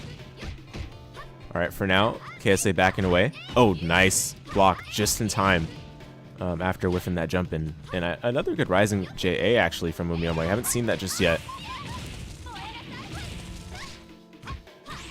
Oh my goodness, what a counter poke crouch C. That was like just perfect timing. Absolutely perfect. And back to neutral we are now. Oh, there's a whiff punish. Not a whiff punish, but counter poke crouch C. It was just definitely hard to deal with there, that's for sure. Both players poking at their max ranges. And it's interesting to see how each of these players deals with their own character's tools. Sometimes, you know, we see some players not know how to deal with their own character, but I feel like both of these guys know exactly what to do against Mai, respectively. So, good to see each and every tool being used to their maximum potential. Oh, missed the rest of the combo. And ohmeohmy rising JA. He's going to close it out. It was a close one there, and since 8 seconds were remaining, no health is going to be gained back, so Luong at least a little bit of the work is going to be mostly, oh no. And yeah, ohmeohmy spending all the meter there. Makes sense, but wake up Strike. This might be the end for Mai. Yes, indeed. Great optimization from KSA. Spent the exact amount of meter necessary and nothing more. I think that was just 1 bar, or I guess 1.5 if you include the Shadow Strike. Regardless though, great stuff, and We'll see now the mid head-to-head. This was the crucial turning point in game 1, so if either player can get their character going, this will be a huge opportunity. Okay, straight into Slash Saber. Alright, just goes for Baltic Oki and rolled out by KSA. Back to neutral for now.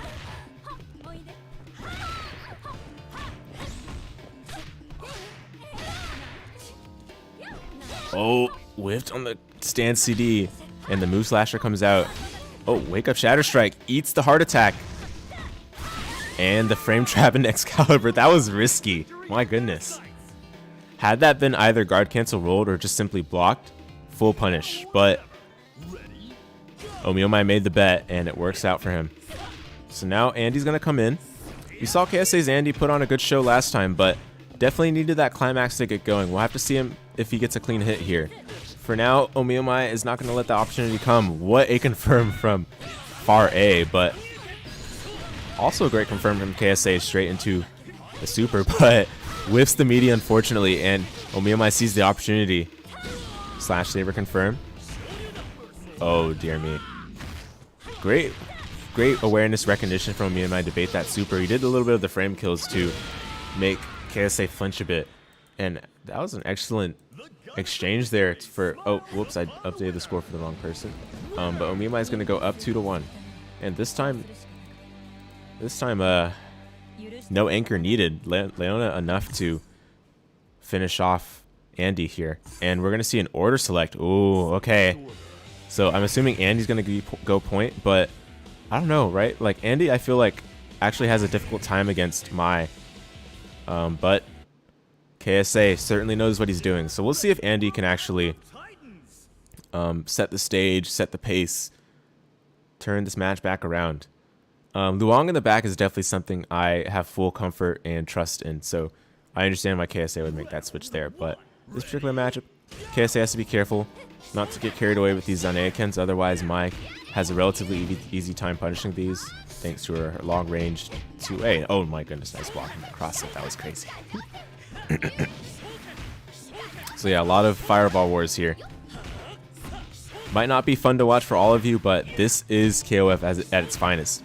These fireball selections are very well thought out by KSA. There's full intention of picking the right spots, and KSA rewarded with some more damage thanks to his excellent usage of these fireballs. Oh, missed barely the cross up on the JD. Nice block on the cross up there from ohmeohmy.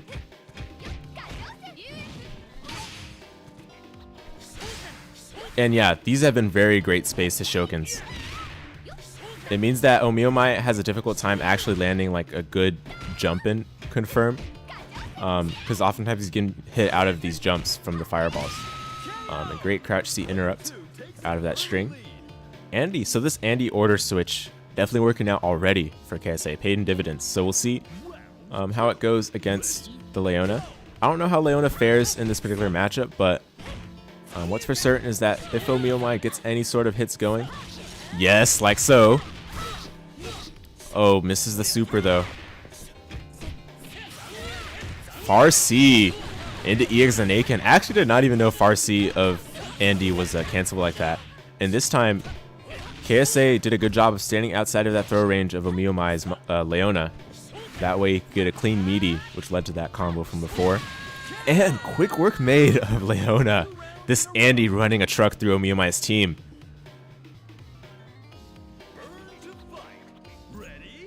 So Chizuru gonna have to do all the work in game 4. ohmeohmy seeks to close this one out. Okay, KSA looking to tie it up. Nice confirm. This should be the end. Indeed. CL super. So a good start. But next in line is Mai, and we know Mai to be a very strong character at space control. We'll see how it turns out against Chizuru, who's also pretty solid at controlling space herself.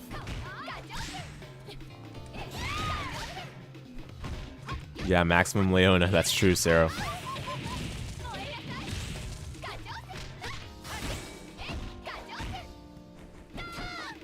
And yeah, we noticed that ohmeohmy is having a bit more trouble dealing with the Mai here, because Mai's pokes are obviously a bit better at dealing with Mai's own moves than Chizuru's are. You know, Chizuru kind of puts out her own hurt boxes sometimes.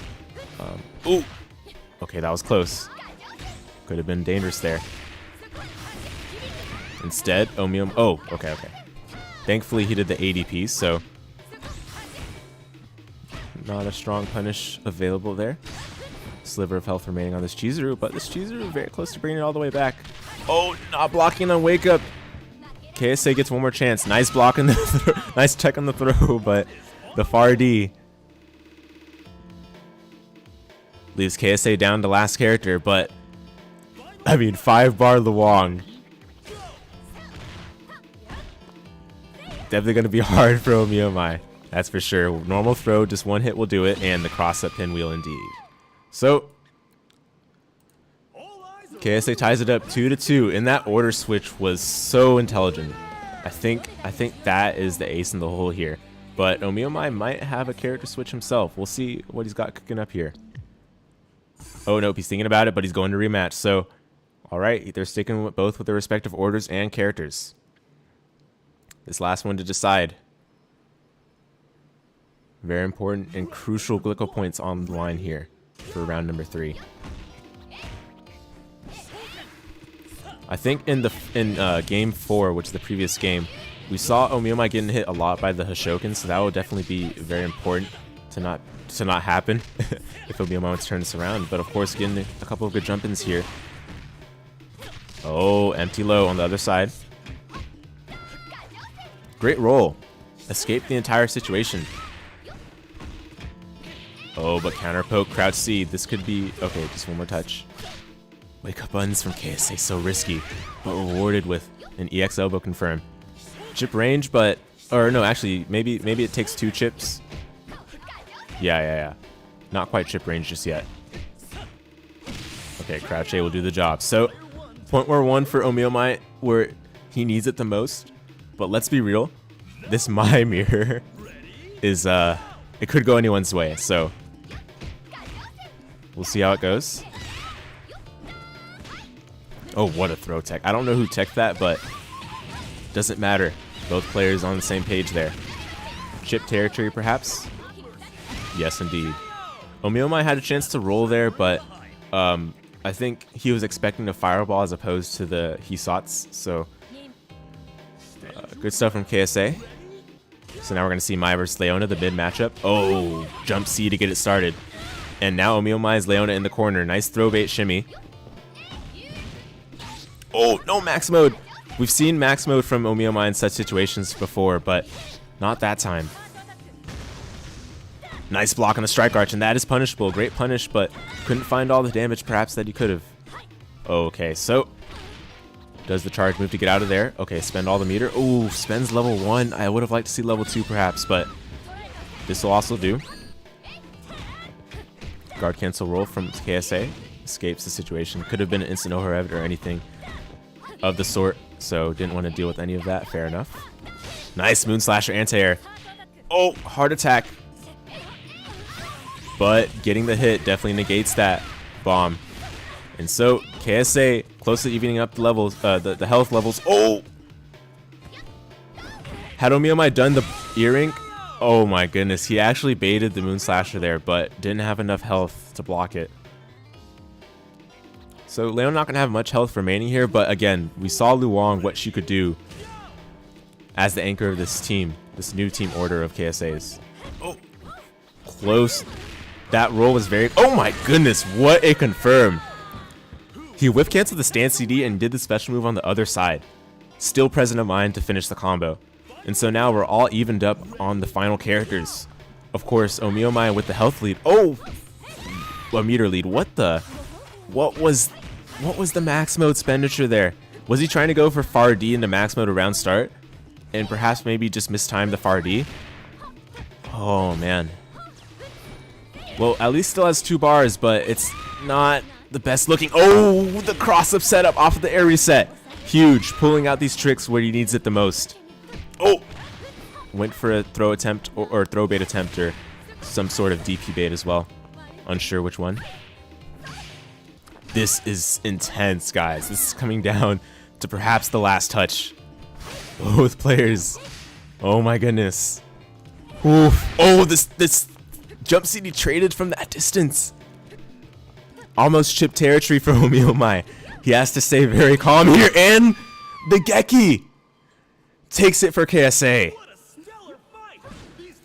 3-2 was the scoreline, and KSA's Luong. That order switch huge for turning the entire tide. Oh my goodness! Holy shit! What a match, dude! Like it was. Jeez.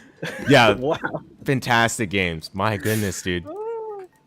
Like, I want to ask you about the order switch, right? Because that was probably the most important decision of that match.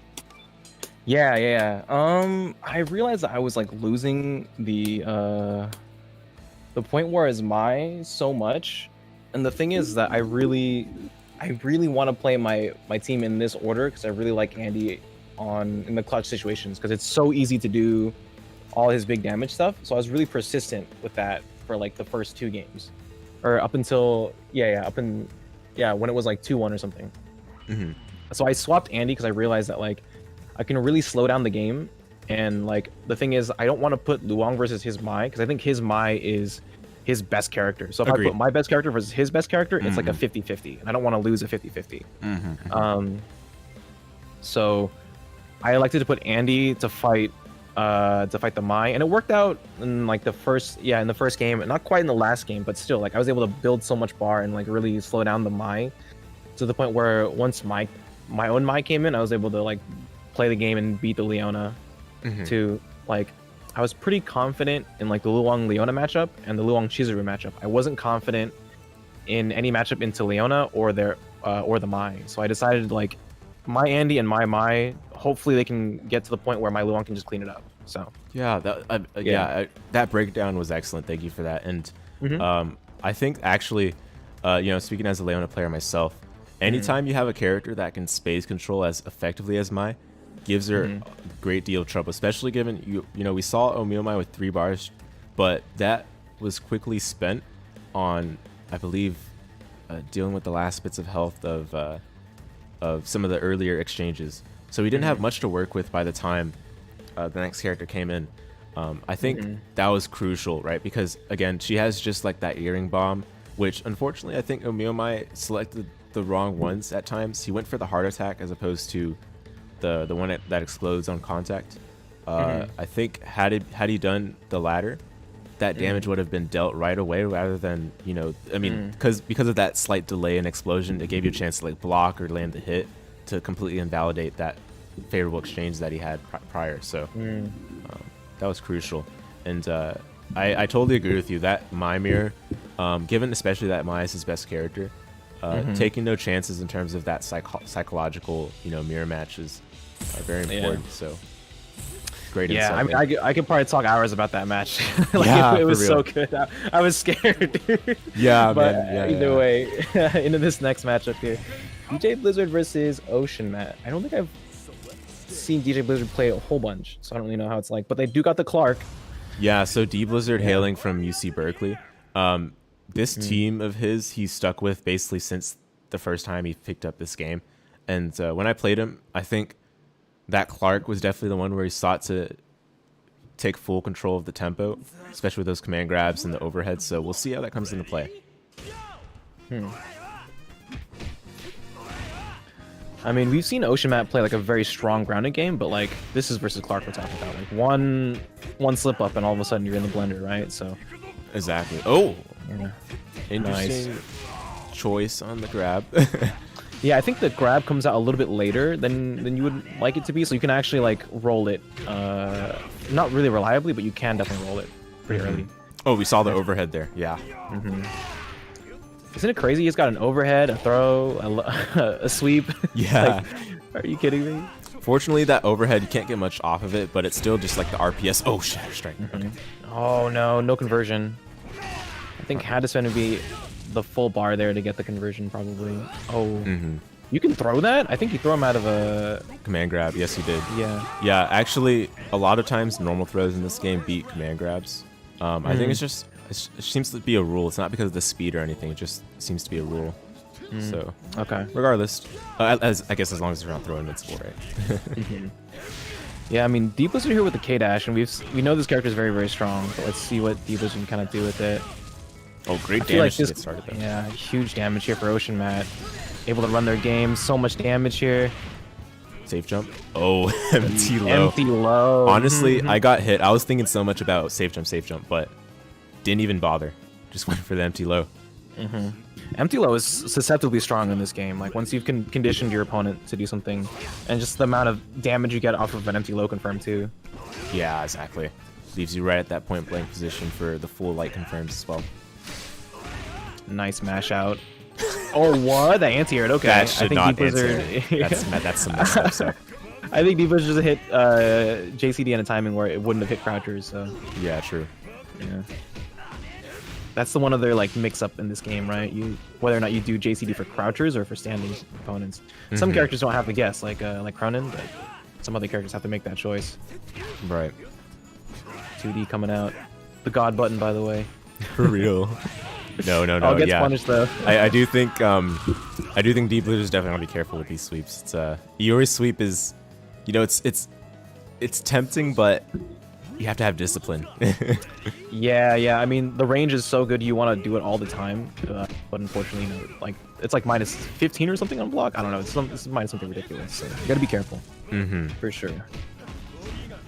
You know, there was actually a game where Iori's 2D was cancelable on block, and he was still the low tier character. Have you played that game before? I have not. What the? It's like an anime game. I can't remember it off the top of my head. Oh my! What the heck? That's crazy. Yeah, it has like the same range as it does in this game, but it's just it's cancelable. Anyway. All right, so Ocean takes game 1. I mean, Krohnen play on point, really able to just kind of shut down what the other player wants to do in neutral. Doesn't really matter who you are, you're gonna get hit by one of Krohnen's buttons one of these days, so. Yeah, and then Kyo, the cleanup crew there with that fire. Let's see if dBLIZZARD. So I think dBLIZZARD actually had an okay job with the Clark, but it just wasn't enough. So. Yeah, I think I'd like to see some tighter offense. You don't really want to let Oshimak go for free. Right. Oh, close deep. Yeah, no one's blocking that. Oh yeah, and that spacing trap coming once again, whiff punching that jab too. Nice. Oh. You got him exactly where you want him. Yeah. Ah, The DP busts out. Yeah. Oh, but wake up throw though. True. Now you're in the blunder. Run up. Yeah, Oshimat was looking for a jump out there, but unfortunately dBLIZZARD wasn't quite on that hit confirm. Yeah, that's okay. You still got the damage. That Farsi's crazy. They kept it from previous games. These hops right now. Nice. Now you're in. Run your game. Get us off for the meaty. It's okay. Keep calm. Nice. Another one. This is your game. Nice. Yes. There you go. Yeah. Oshimat looking for a jump out that time, but dBLIZZARD opting for the meaty. Good stuff. Yeah, nice rotating the options. So we see the Clark get the momentum going, and has a lot of meter, especially for K-Dash, just in case things don't go well. Oh my. Dude, there was a moment in time where I thought that was unblockable. Yeah, me too. Yeah. I just kept getting hit by it, dude. It was like, oh Such a wait, I good can move. block that. It's just so fast. It's a bit of a jump scare. Yeah. Oh, that Nice punish. sweep for the punish. Yup. Catches the Wow. roll this time. Yeah. If you delay it, you can definitely catch it. Okay, the EXTP though. So K-Dash, we didn't really see K-Dash get going last time, so hopefully dBLIZZARD can figure this one out quickly. Yeah, K-Dash is one of those characters where you can really control the pace of the match. You can play really fast if you really like to with his, aggressive buttons. His JD is pretty okay. His JCD is pretty okay too. But he can also slow it down with his fireballs, right? And his teleports too. Yeah. Oh, what a roll. Oh, what a roll. Nice work. Yeah, you can get a safe jump off of that, but that's okay. It seems like dBLIZZARD likes to just take the knockdown. Yeah, just create some space a bit. Nice JCD, yeah. Just as we were talking about. Was looking for the overhead, but got mashed out.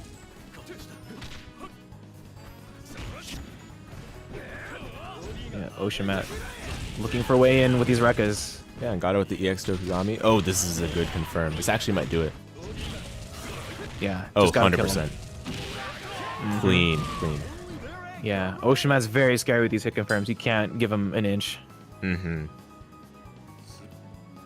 5-bar Iori though.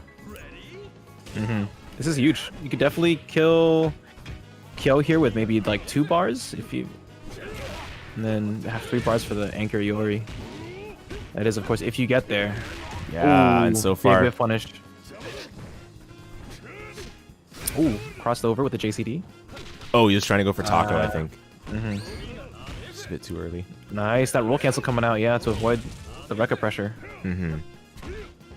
Sweep once again. Likes to roll here. JCD gets stuffed out. Oh no. Yeah, dBLIZZARD's looking for something, but yeah, Oshimat's playing pretty solid, not giving it anything just as I say that. Gets hit, but no hit confirmed. dBLIZZARD just wasn't ready for it. Yeah. Okay, there we go. Nice cross up too. Oh no, dropped it. It's Okay. fine. Picks it back up. That's Okay, phew, that could have been. Oh my goodness. Could have been rough, but that's okay. But now we Anchor have the Iori. Iori mirror. I can't believe this is the first Iori mirror we've seen today. That's crazy. Yeah. Even on bar too, so this is like a 2-touch game for both of these players right now if they find the hit. Sweep here gets stuffed out by the fireball. Oh, I love these jump CDs from Ocean. Nice mash here. Gotta finish the combo. Okay, okay, fair enough. Mid screen. Goes for the in front. Oh, what a backdash. Oh, I think they're trying to roll through something, but Oshimat's staying stable. I like the stagger pressure. Oh, what a great Abra timing. We saw him like stagger that pressure a little bit, Ocean Mat, but Oh, we had to spin the bar. dBLIZZARD. No! Oh, no, that was no. almost it. yeah, unfortunately Iori doesn't have an EX fireball like that. Not in this game. Oh, that roll through. You almost died for it last time. Oh, okay. Uses one there. Oh, he's in chip territory. Yeah, no, there it is. Did Oshimat realize it? Maybe they did, but they just couldn't react in time. Yeah, it was pretty hard to judge how much health he had as a cushion for a chip, but indeed, dBLIZZARD closes it out and ties it up 1-1. You know, I think the Kyo did a lot, but the Iori not so much, right? Like, Yeah, I mean, they had like 4 bars. I think they maybe just, I don't know, maybe just couldn't find the right hits to really dump all the meter. I mean, dBLIZZARD, I think maybe missed a couple of super opportunities there. So, but still, I mean, you were able to get the hits in. That's all that matters, right? Get your damage in. yeah, it's good stuff. And we saw the Clark get going last time. That was a crucial part in terms of developing the momentum. And we see it again. Yeah, just forcing the guesses here. Yep. In the Nice, corner. and that is a spacing trap. Oh my god, that beat button's the broken. DP. Yeah. That's so broken, dude. That's crazy. Oh no, and these roll throughs are not exactly helping dBLIZZARD's case right now. Finds a hit though, decides not to spend half a bar on that. Oh, nice Ooh, spacing. Okay. Space just outside the grab. Oh, but safe jumps don't really matter against Clark. Not when you got the. Oh, there's the moment. Okay. Oh, let's go! Spin the bar, please do it. No! Oh, I think he thought it would kill. You let him go. Not gonna chip, it's fine. Run up, go, no! Oh, nice. He got it! Nice. Marginal there, but it worked out for dBLIZZARD. It's a victory nonetheless. And if you can get some damage here on the KO while burning time too, like you don't have to approach here, just let the time burn. 100%. Yeah, dBLIZZARD already knows the game plan. Good stuff. And you can also save this bar for K-Dash or even Iori as well. Exactly, right? Like it's the onus right now on Ocean Mat, even though the life bars don't really tell that tail right now. Like Look at this, like playing like a zoner with that Farsi. Now you're in the corner. Oh, I'm Just out play of there. safe, yeah. I'm out of there. Let Ocean Mat hang himself. Yes, there you go. dBLIZZARD. Oh, okay, that's okay. Oh my, bro, Yeah. that was. And the car DP. Yeah. Checkmate scenario there for Ocean Mat, but he took a lot of damage in the process. So yeah, things are looking really, really good for dBLIZZARD right now. 100%. Look at that. What? Almost maximum meter as well for dBLIZZARD. Yep. One hit confirm here could really spell the end of Mat right now, or at least the end of the KO. Oh, no block. Easy overhead though, yeah. Okay, that's the first wake up DP we've seen. At least on the K-Dash. Ooh, the Farsi whiffs. Do it again. Is okay. Is the save jump possible off of that? I feel like it is, right? Yeah, it is. I'm assuming dBLIZZARD just doesn't know it. For sure. I think it's a manually timed one, so I don't blame him for not going for it. Oh, yeah. Oh, nice. Beautiful. Straight into the... Excellent hit confirm, yeah. minutes. Able to finish it before. Yeah, able to finish it before the 30-second mark, so it gets a decent amount of health back here. Yeah, and the You have 3.5 bars. Oh, that could have been big. Yeah. And I guess the nice part as well, right? Like, Oshimat's finding himself on this anchor Iori first, so Nice. We see the new Iori combos. Let's go. Oh no, wasn't quite in the corner. Oh, Caught him airborne. That's not what you want. yeah, I think the follow up through the Iori off there, maybe. Yeah.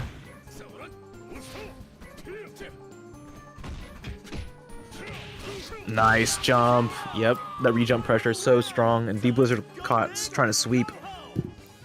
All right, so Iori mirror once again. Once again, yeah. dBLIZZARD 5 bars certainly the advantage here. Yeah. Oh, nice jump. huge combo. This is big. You got to cash out. Missed the super, but it's okay. Good That's damage. okay. Save it for this one. You got to burn it here. Okay, I feel like this is honestly death if he does the right combo. Oh no! Oh, he dropped it. No, that's no the drop on the punish. Yeah. Run up. Oh, that could have been a hit. That's okay. Okay. Keep it together. Keep it together. One hit away, dBLIZZARD. You got it. And the jump C. Nice. Okay, he kept himself there. Great stuff from dBLIZZARD. You know, despite the fact that I think it looked like he was going for EX Ranbu instead of Climax, which is fine, but it's I think they risky dropped the DP. Yeah, they dropped the DP input, Mhm. and then but the super came out, so it's really unfortunate. But I mean, had the right idea. That's exactly what that would have closed out the game. So I mean, good stuff to Blizzard for dBLIZZARD to not completely fold in that situation. They were still alive and playing. So 100%. yeah, you know, sometimes after like a really crucial drop like that, you kind of beat yourself up too much, and then all of a sudden your mental goes out the window, and suddenly you don't care about the match, and it all goes downhill. But you know, again, that mental fortitude plays a big factor in KOF 15. Yeah, wise words there. And we see dBLIZZARD. Oh dear. Yeah. Drops punished. the hit confirm, but that's okay. Yeah. Yeah, I think dBLIZZARD actually, the reason why he's found his footing in those past two games was thanks to the Clark momentum early. Like, Yeah. that got him pumped, that got him going, and we're seeing this already here. Yeah, 100%. I mean, like once your mix-ups start landing, all of a sudden you're like, dang, I can actually hit this guy. So you know, you have more faith in your hits. So I mean, good. Look at this. Yeah. Vortex. Oh, Nice beautiful jump. Oh, nice. Oh, but not quite the hit confirm you're looking for. You need the EX version, but that's okay. Ocean Mat doesn't quite kill you for it, so it's alright. Oh, big stuff. Ocean Mat dropping the hit confirm now. Oh, okay. Fortunate that hit. That would have been punishable once again. Yeah, dBLIZZARD making it out of that scramble alive, and yeah, if I'm Ocean Mat, I'm like, geez, I really gotta tighten up right now. I'm like dropping things I really shouldn't be. So. But we saw What this a jump. Kyo do excellent damage last time. Let's see if this could be the start of something good for Ocean Mat. Yeah, that delayed get up messed up dBLIZZARD's setup there. So good stuff. Oh, true. Okay. Nice corner pressure. You abusing the frame traps here. Yeah, already half the guard bar gone as well. Oh. Nice reversal of fate here. Farsi. Oh, that's another Farsi. Yeah, this Farsi is literally a fireball. Like, Kyo is just, it's a So stop good. sign right there. Oh. What a Footsies. whiff punish. Yeah, good work. But I mean, this is kind of looking similar to the previous game, right? Like Clark took about the same amount of health, built the same amount of bar here for K-Dash to come in and really clean things up. So, Oh, nice. what a roll through, yeah. Yeah, we saw that kind of disappear in the previous match. So I'm kind of glad that they're bringing it back, but just in a more targeted way to kind of avoid these Rekas. Yeah, lots of intentionality. But we'll see some corner pressure. Speaking of that. Okay, nice wake up. I like the wake up Bust teeth there. out. Yeah, perfect time for that. Yeah, backed up just to avoid the throw and wake up here. Does the same thing for this one. Great meaty. Oh no, it's just barely out of range on that Farsi. That could have been big, but Oshimat didn't believe in his 2B2B. Oh, but a third time's the charm on that EXDP. Yeah, that was like 4 EXDPs and jeez, yeah. dBLIZZARD on a run right now. You could definitely run away with this one if Oshimat doesn't clean things up right now. And we've seen their Iori do some work, but they've really gotta focus in on this one. Yeah, and I don't know if K-Dash is the matchup he won as the last one, right? Because that Iron Trigger... Oh, beautiful confirm. Yeah. That Iron Trigger is a strong way to stop Iori from really getting that space that he wants. Yeah. Finds this hit confirm though, but Oh, safe jump. nice. Baits it. Gotta kill him. Not okay, quite it. Okay, that's okay. Yeah. Was a little bit greedy with the bar there, but I mean, cleans it up nonetheless. For sure. Yeah, that was risky, but at least it worked out. Yeah, it's surprising. This is still a two-touch situation for both players right now. Oh, beautiful max mode. He actually could not have confirmed without that. And cashes out. It's not going to be a lot of damage because of the scaling, but it's still damage. 50%. Yeah, I mean, either way, right? Like, the next hit could just do it depending on the hit. Command grab. Command grab, fine. Optimal. Put him into the corner. Look at this damage. This is Oh, drops it. That's okay. if he had tech still rolled, safe? though, I think that would have been a punish. Okay. Pokes with the 2B. The waters are calm. Oh Almost. no, drops the hit confirm. Yeah. This is looking really, really scary for Ocean Matt. Cleans it out. Yeah, the Fardy clutch, and no, I think that's the right button to do it. We saw some unfavorable air exchanges in previous games, so I appreciate the fact that Ocean Matt just sought to take it on the ground with the Fardy instead of going for the risky air exchange. Ties it up 2-2. So 2-2, yeah. I would not have expected Ocean Matt to come away with the win based on how that was initially going, but Yeah, no, for sure. he regathered himself, and now we go into final game.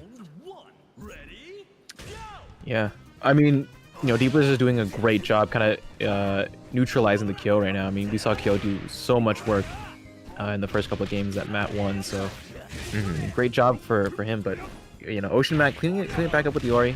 Let's see if they can find their footing with the Krohnen right now, because honestly, this point match has kind of been going dBLIZZARD's way.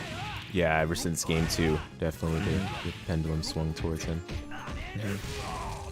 Excellent stuff now. Able to find their groove in the rhythm and able to enact their game plan with those spacing traps, right? Yeah, and So, important to note there, that was a quick one. It was 38 seconds on the timer there, so look at all that health come back. yeah, Very it's important. basically, it's almost as if the first match didn't even happen, so. Huge jump in, but no hit confirm. That's okay. Finds another 4C, I think? Or is there a 6C? I can't remember.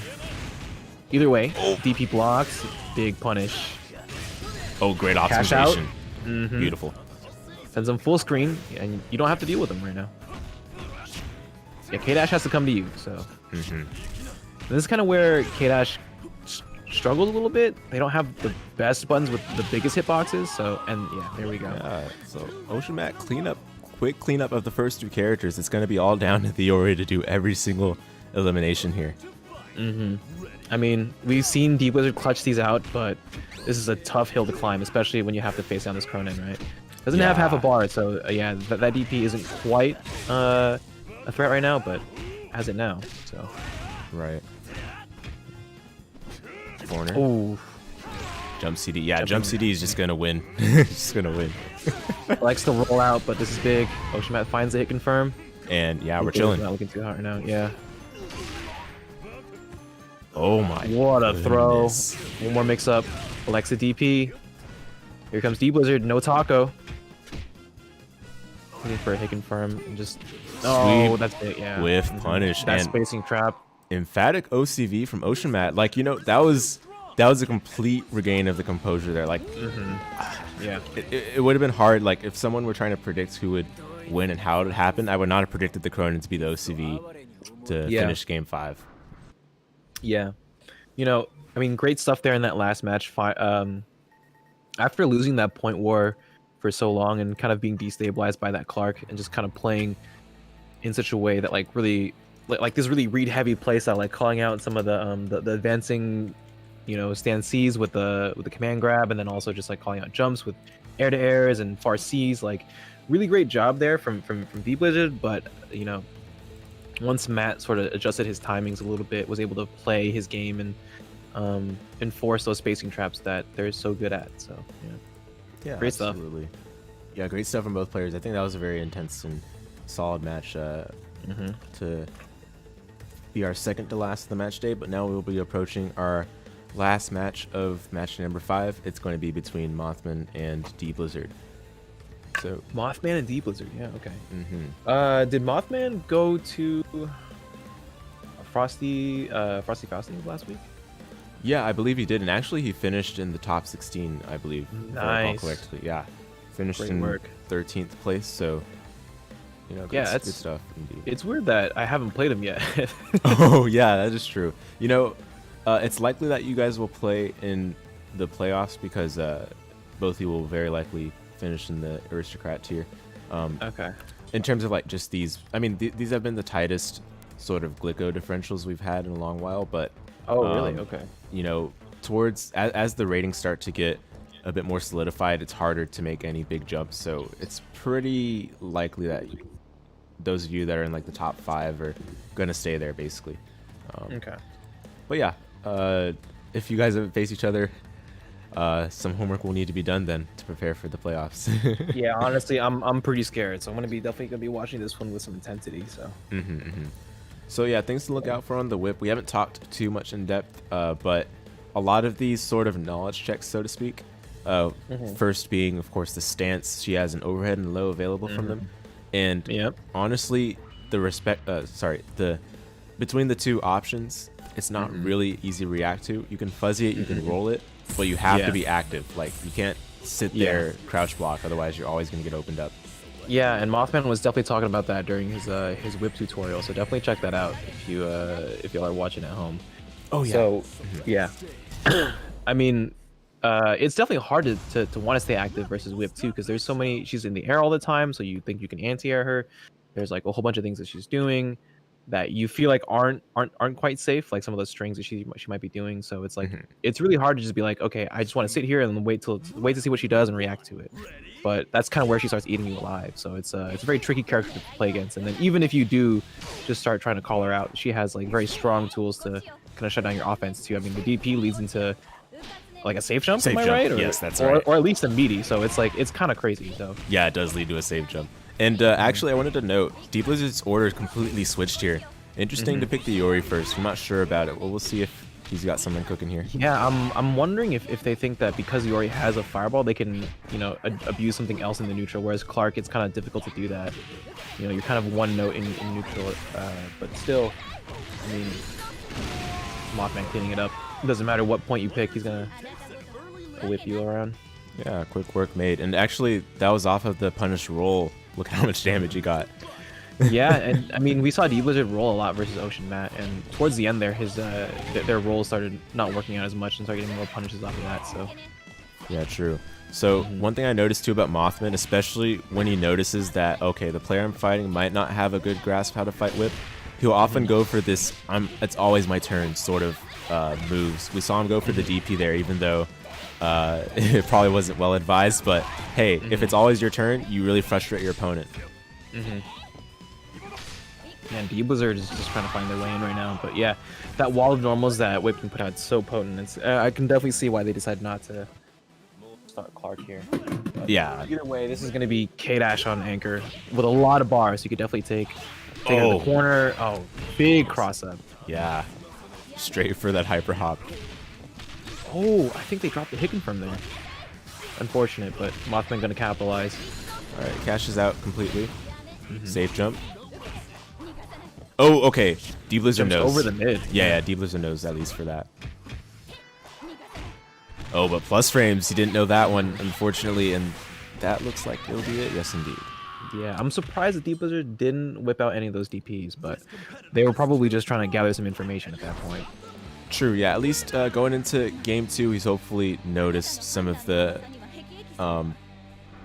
countermeasures that can be applied against this point whip. So, taking a moment to think. Not quite hitting rematch just yet. Okay. Just need to pump himself up for a bit, I imagine. Yeah, I'm wondering like if it's how they should try to approach neutral versus this whip, because obviously they've like Mothman has all the reactions to kind of these fireballs. I mean, just look at that, right? Like, Yeah. doesn't matter what speed you throw on that. And in fact, some of these have been preemptive as well. And look at just impressive control immediately for the DP. That's definitely a flowchart that Mothman has unlocked. Just like knowing that the one thing the opponent can do to dodge that fireball is just to jump right over it. So electing to go for the DP. Oh yeah, and also we saw that change timing on the stance. It's basically half circle back B. we saw dBLIZZARD try to jump a bit earlier, but Mothman knew that he was trying to jump, so delayed that strike a little bit, and look, the reward is tremendous. Down goes Iori. Yeah, I'm wondering if throwing like the slow fireball and then running right behind it. So now they have a choice to make between whether or not they should even reflect it in the first place. Because if they do attempt for a reflect, right, you might be right up there for the jump. But yeah, it gets like I don't know what side they hit on. Yeah, People's just getting schmixed right now. That was hard to tell. It might have been same side, but no one really knows except for the players. Yeah. I mean, you know, one option that we were talking about earlier was just like just jumping. Oh, nice punish. Yeah, don't let them build bar for free. Yeah, you can jump, you can roll. That was definitely a situation where those options were available. But again, it's tough in the heat of the moment, and some frustrations boiling as well. Oh my! Yeah, that move is disgusting, dude. Why can't you just jump full screen across me up, dude? Are you serious? EX web swing. You know, it isn't. I keep forgetting that exists. I never use it, but Mothman, knowing the full set of tools that Whip's got available, just my goodness. Yeah, definitely the Whip main, the Whip enthusiast. Yeah.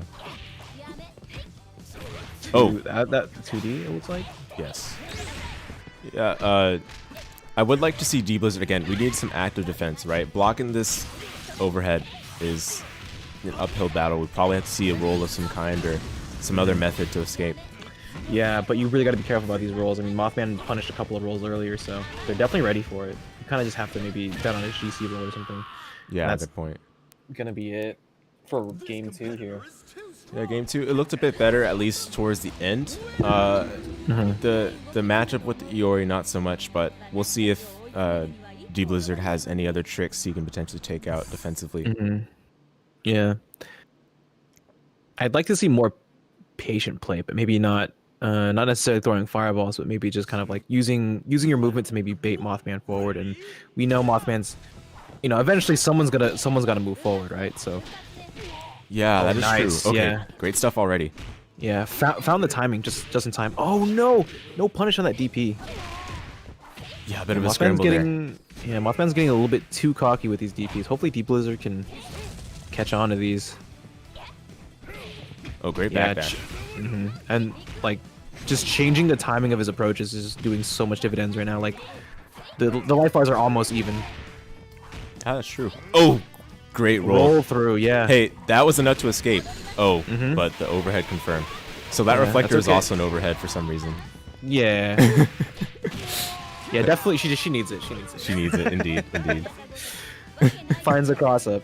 I mean, that was much closer from last time. This dBLIZZARD, excuse me, like just changing up the timing of his jump ins and then really sniping out when Mothman likes to do those DPs. Unfortunately, that's not going to quite be enough. You got to do much more than that. You've got to actually punish. You've got to find the damage. Oh, nice blocking that cross up. And the trade. That's what you actually. That's better. That trade is actually very favorable. Gets you out of the cross up entirely. What a whiff punish though. Finds this throw. Okay. Nice. Chases him down. I would have liked to see some meter spent there actually. Super cancel. Oh, nice jump. Oh. Okay. Oh, but then Mothman whiffs too. I think they were looking for a close D, but the pushback was just too much. Yeah, a bit of a standoff now. Look at that. Standing right outside. Oh, what a whiff punish.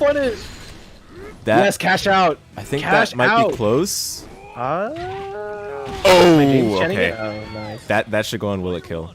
Yeah, actually, yeah. But great progress. Got down to the Benimaru now. And actually, this is a good opportunity. I mean, the thing about Clark is that it doesn't matter how much health he's got, because if he hits you once, you're in the blender, so... Facts. At any point, this could turn all around for Mothman. All Mothman has to do is just guess wrong like 2 times in a row, and he might just be dead. And yeah, we see Mothman playing respectful and safe here. These whiff punish right now from dBLIZZARD. They're fantastic. Nice. Oh, nice! That's not quite... I think... That's unfortunate. Oh, no. 2 opportunities. Yeah, that sucks. Had the hit confirm, yeah. But just did the wrong version. I'd say there's still a glimmer of hope for this K-Dash. Potentially land one good jump CD anywhere juggle. I mean, they did land that 5C. I think that is hit confirmable, so. Yeah, Mothman's human, dBLIZZARD. You can definitely hit him. Okay, get stuffed out of the JCD. Another stuff. Oh, that's a Ooh, confirm. Tried to mash. Yeah, hit confirm. Try to mash once again. You gotta mash, I think, a quicker button or just DP it. Is that gonna be it? That might be it. Level 3. Oh, that should be enough Level 2 anyway. here. Oh No. Oh. Okay, in chip range though. true. Oh, Okay. tried to roll through. Was probably anticipating like some kind of advancing move, but yeah, Mothman takes it 3-0. Yeah, good stuff to Mothman. You know that he was playing a bit respectfully with the Benimaru, seeing. I think he was trying to see whether dBLIZZARD would make any mistake, but everything was actually dBLIZZARD played pretty safe himself. Just looked for the whiff punishes. It just came down to those micro interactions, and Mothman got the better of them. Yeah, I mean, clearly, like, Mothman was the favorite in that matchup, so, I mean, props to dBLIZZARD for taking out the whip. That was some crazy good play, man. Like, Agreed. Great stuff. I think, you know, in the future, you're getting these hits, right? So, being able to hit confirm off of them, especially the Clark hits, right? And also, you know, knowing, like, what the safe jump is off of the, off of that vortex, because like you've got all the things that make up a good Clark, the reads, I mean the mix-ups. You just kind of need to tighten it up and get those light hit confirms on deck, and then also the heavy hit confirms too. But yeah, good stuff from dBLIZZARD. I mean Mothman, of course, you know your stuff. You don't need to take anything from me, but great stuff all around. Yeah, awesome stuff, guys. Thanks for giving us a treat to conclude our match day number 5 being held for CBBL season 5 KO15. And also, thanks again, KSA, joining me on commentary. It was excellent stuff, and I appreciate it. Yeah. All right, cool. Anything you'd like to say to close things off? Any final thoughts? Yeah. Thanks for hosting this awesome ranking system, or this group. This is I really wanted to get some consistent practice in for KOF, and this one group has been great for that. I mean, the matches have been great. Props to everyone leveling up and learning a lot. I hope to do more of these. I hope I can commentate next week's. If I got time. I don't know if I do, but if I do, then I'll be here. If not, then I'll be okay. So For sure. but yeah, I mean, great stuff all around. Thanks for hosting this. Yeah, I appreciate it, and of course, no problem. Also, make sure to thank Sayano for putting this whole thing on. He's basically the mastermind of CBBL when it started 1 year ago with BlazBlue, and now we've gone 5 seasons strong, and of course we're holding it for my personal favorite series, so you guys already know that. I'm super happy and euphoric about that. But yeah, that's gonna do it, guys, for match number 5 of CBBL season 5. Thanks again to everyone that tuned in. Hope you enjoyed the matches, hope you enjoyed the stream, and also we hope to see you next time, which I believe our next match day, which is match number 6 next week, will be our final match day for the regular season. Basically, after that one, we won't call these match days anymore. It's basically going to be the finals, the playoffs, so to speak. So the stream will be a little bit more serious, so to speak. We'll have, I think, eyes from SNK watching it, because they're, you know, providing some goodies. We can't say specifics on that yet, but they're providing some goodies for people that finish well in the finals. So look forward to that, guys. That's on the horizon. But yeah, that's gonna do it, guys. Thanks so much for watching. See you next time. See ya.